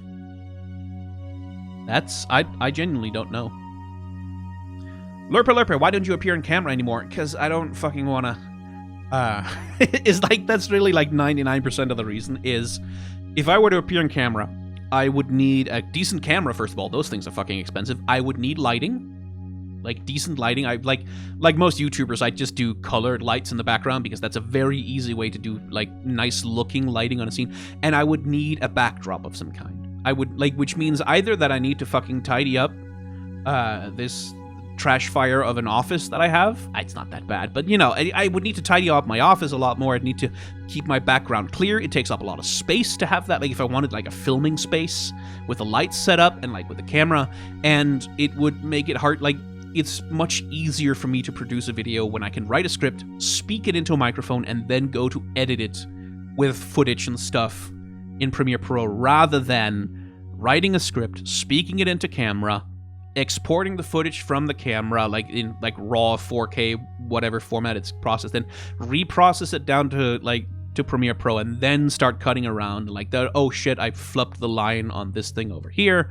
I'm gonna need to redo it. Like, it's being on camera introduces a lot of production. Like, I'd have to I'd have to do makeup. I'd have to do costuming for myself, right? Like, because I know like YouTube is a sort of informal medium. You can just kind of, the stereotype is you can just film yourself in your hoodie with your headset on, like eating Cheetos off your chest, and it's fine, no one cares, except that's not true. That's not true at all. There is, like, the production quality for YouTubers in general has been increasing substantially, and if I didn't follow along with that in some way, or if I didn't do something creatively to justify why I don't follow along with it, like, it's a lot of extra work, right? Like, and it would be fun. Like, I wouldn't mind. Like, I have often lamented, like, oh man, it would be fun to, like, have a costume and appear on camera for this bit, like, act out a little thing or do a thing, like that would be fun. There's many times where I have wanted to have myself on camera, because having yourself on camera speaking during a video essay kind of thing is really useful for B-roll. Like, you can just put yourself on screen talking, and you don't have to edit in a bunch of things or an avatar that moves or like GIFs that sort of suit what you're saying. You can just have yourself talking, and that is really convenient. In some ways, like, where it would make the editing process easier in some ways. Like, and I've lamented that there's been creative things that I might want to do on camera that I just can't because I don't appear on camera. Like, but it is logistically and in terms of the workflow and the amount of money it takes to set that up and the amount of effort it takes to maintain a shooting setup that works is just, don't wanna. Too much work. Like, I prefer to focus my efforts on other things, especially with the limited energy that I have for doing my work a lot of the time. So it's just impractical. The other reason is I don't want to deal with comments. Because, like, it's the thing is, like, it doesn't matter if I am the hottest motherfucker on God's green earth, or if I am the ugliest slob who ever walked on 2 feet on the planet. I'm gonna get comments, right? And I don't care if it's positive comments or negative comments. Like, well, I do care a little bit. Like, obviously, I like positive comments more, but like whether it's positive or negative comments, I don't want to get them. I don't want comments about my appearance if I can avoid them, because I don't give a shit what 5,000 random internet strangers think of what I look like. And I don't want to give a shit. I don't want to have to give a shit, which I would if I appeared on camera. I would have to care about it at least a little bit, because my appearance then would start to have a real influence on how well my video does and how well my argument comes across. My physical acting would start to have a big influence on how well my points come across, how well like people receive the message of what I am saying. And there are benefits to that, like if you are charismatic on camera, which I could probably learn to be eventually, if you are good at delivering an on-screen persona, that can be a huge boost. Like, it's very personable. It helps people feel more connected to you. Like, I'm sure it would increase Patreon support if people had a face to put to the voice rather than just a cartoon avatar. Like, because it would parasocially make them feel more like they know me as a person, right? And that's another part of it. Like, that's fundamentally the other part of the reason why I don't appear on camera, is I don't want that parasociality. Like, even if it would benefit me, even if I would get money out of it, I don't want it, because the dark side of that, the ugly side of that parasociality, is something I've been trying very hard to discourage it. Because the guy who thinks he's your friend and who's sort of like, hey, tries to do sort of playful, overfamiliar rudeness with you and in-jokes, and like sort of like when you're having a conversation with your friends on social media, he suddenly butts in with a joke as though he's like part of the conversation and the in-joke kind of thing. That's one thing. Like the person who thinks you're really cool and just wants to be a friend, that's one thing. But the person who fucking hates your guts, who thinks you're a piece of shit, the worst thing that ever happened, and who will spend hours on the internet telling everyone who will listen why you're the worst piece of shit that ever walked the earth, and argue with you and send you mean, like, really ugly, shitty comments and like shit like that, that is also a parasocial relationship. And I just don't want to add the dimension of my physical appearance to that. Because I am a reasonably hot man, I will, like, in my personal opinion, which, you know, biased, I am a reasonably good-looking man. I am a fat man, but I look pretty good. Like, I clean up pretty nice. Like, when I trim my beard up nice, when I do my hair, when I, like, do a bit of makeup on, do some skincare, put on my nice clothes, I do look pretty hot. I know this for a fact. Plenty of gay men have thirsted over me. And women, for that matter. But I don't want to fucking have to do all that. And I know that even if I was the hottest motherfucker on God's green earth, even if I had the Marvel six-pack and shredded and the perfect skin and the best fashion and all of that, there would still be people who would make comments on my appearance in the negative. Because there's you can't do anything to prevent that. There's no appearance you can have that will stop that from happening. In the same way that not appearing on camera certainly hasn't stopped people from sending me thirsty messages. Which don't, please, by the way. No, it's uncomfortable for me. I'd like you to not do that. It's okay to be attracted to me. It's okay to find my voice hot. It's like, and sometimes I will do the little flirty thing with my voice, and it's like, it's fine if you're enjoying that, or if, like, some part of that. That's fine. Please don't send me unsolicited nudes, though. Don't do that. That is not so good. I would rather you didn't. And don't, like, send me a message calling me daddy, like, out of the blue. Just, like, no, like, someone did that, like, no context, just sent me a message saying, like, oh, daddy. And it's like, haha, wish you wouldn't. Like, thank you. I appreciate, I am flattered that you find me hot, but don't do that. That is weird. I'm a stranger. So yeah, that's why I don't appear on camera. Like, 99% I don't want to have to do all the fucking work of appearing on camera. And then, like, 1% also don't want to have, like, that kind of parasociality, the parasocial things that come along with that, for better and for worse. Don't want to have to deal with them if I can avoid them. It has led to some really, I collect these. I have screenshots of every single one. I adore them. Sometimes people will find pictures of me on the internet, because it's not hard. I used to appear on camera. Like, there's some appearances of me when I appeared on, like, a podcast a while back where I was on camera with the other hosts. And they'll sort of go, hi, there's a picture of you. I found you owned Owned. You're fat and white and you have a beard. Owned. And like, oh, it's so cute. They think they did something. Like I treasure these moments. It's so good. It's so good because they think like, he doesn't appear on camera because he's insecure. No, motherfucker. I don't appear on camera because I don't want your girl to start messaging me at 3 in the morning begging for my dick, is why I don't appear on camera. Buddy boy. And your dad, too.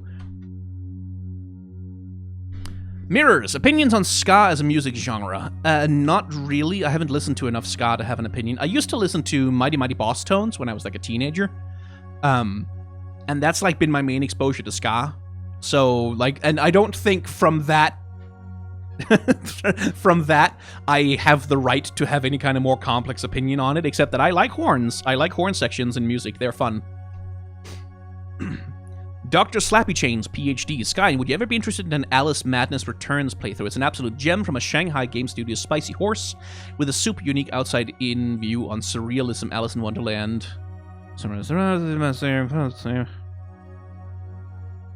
I'm skipping over some of it because you're just kind of describing the game. I think you would get a kick out of trying to puzzle together what Alice's subconscious is desperately trying to tell her.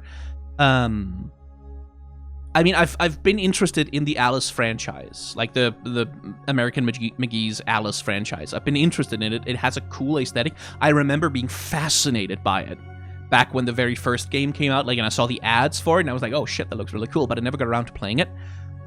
But as my answer is to so many of these questions, I don't have time. I have so many other, I am not starting any other new series of fucking anything until I am done with Elden Ring. Right? Not doing it. So, maybe, I won't say no, but I'm not saying yes. Zcar, what are your thoughts on bullet hell games? They stress me out too much, I can't enjoy them. Like, that thing of, like, the trick of bullet hell games is that your character is, like, 1 pixel wide in these things, right? Like, it is actually really easy to avoid being hit, because you actually have a lot more room than you ever feel like you have, looking at the sprite, like the model of your actual ship. They are a deception. They lie about how difficult they are. But it's a very effective lie. It's a really good lie, and it stresses me the shit fuck out. And I don't really enjoy playing them for that reason. Like, I think they're really cool. I think they can be very beautiful and very balletic and gorgeous. But I can't play them. Chowder Tea. So when can we expect What's the Deal with Pearl One Piece to come out? No. Never. Absolutely not. Atlas, you mentioned in another AMA a few months ago that you were listening to Hosier's new album, new music. Now that the full album is out, any thoughts on Unreal Unearth? Not any broad gen. I've been listening to it for a while, but I've also been listening to a bunch of other new albums recently. So I haven't really had time to go through and form a strong opinion on it. I really like Eat Your Young. I guess a single, I believe, also. But I really like it. I really think it's very, very, very good. I have enjoyed that a lot. That's the only one I've sort of sat down and really thought about, like the way that it uses the Jonathan Swift riff, the Modest Proposal riff, to tell its point, to do the thing it wants to do. And it sort of combines that with that husky sensuality thing that Hosier has got going on with it, this sort of weirdly seductive theme of cannibalism that's inside of it. It's very cool. But I don't have any thoughts on the album itself. I really like that one song. That's one song I've actually thought about. And that, my friends, is a lot of questions. 48 of them, in fact. It would probably have gone a lot faster if I hadn't gotten sidetracked quite so much, but there we have it. If you want to ask me questions for this Q&A podcast, you can support me in any way. If you become a member of the channel here, or any of the other channels, or a Twitch subscriber, or if you donate to me on Ko-fi and you link your Discord to your account on Ko-fi.com, or you're a Patreon subscriber, anything that gets you access to the supporter rooms on the Discord, you can ask me questions for these, and I'll try to do them once a month, but, it's maybe sometimes once every... Maybe sometimes it's 3 months because of things that happen. Once again, I'll probably have a vlog out on my vlog channel in a week or so, or maybe in a few days. Yeah, maybe in a few days. Sort of talking about the personal life stuff that's been going on, in case you're curious, but yeah, stuff's been going on. But thank you all very much for your time and your attention, and I'll see you all next month.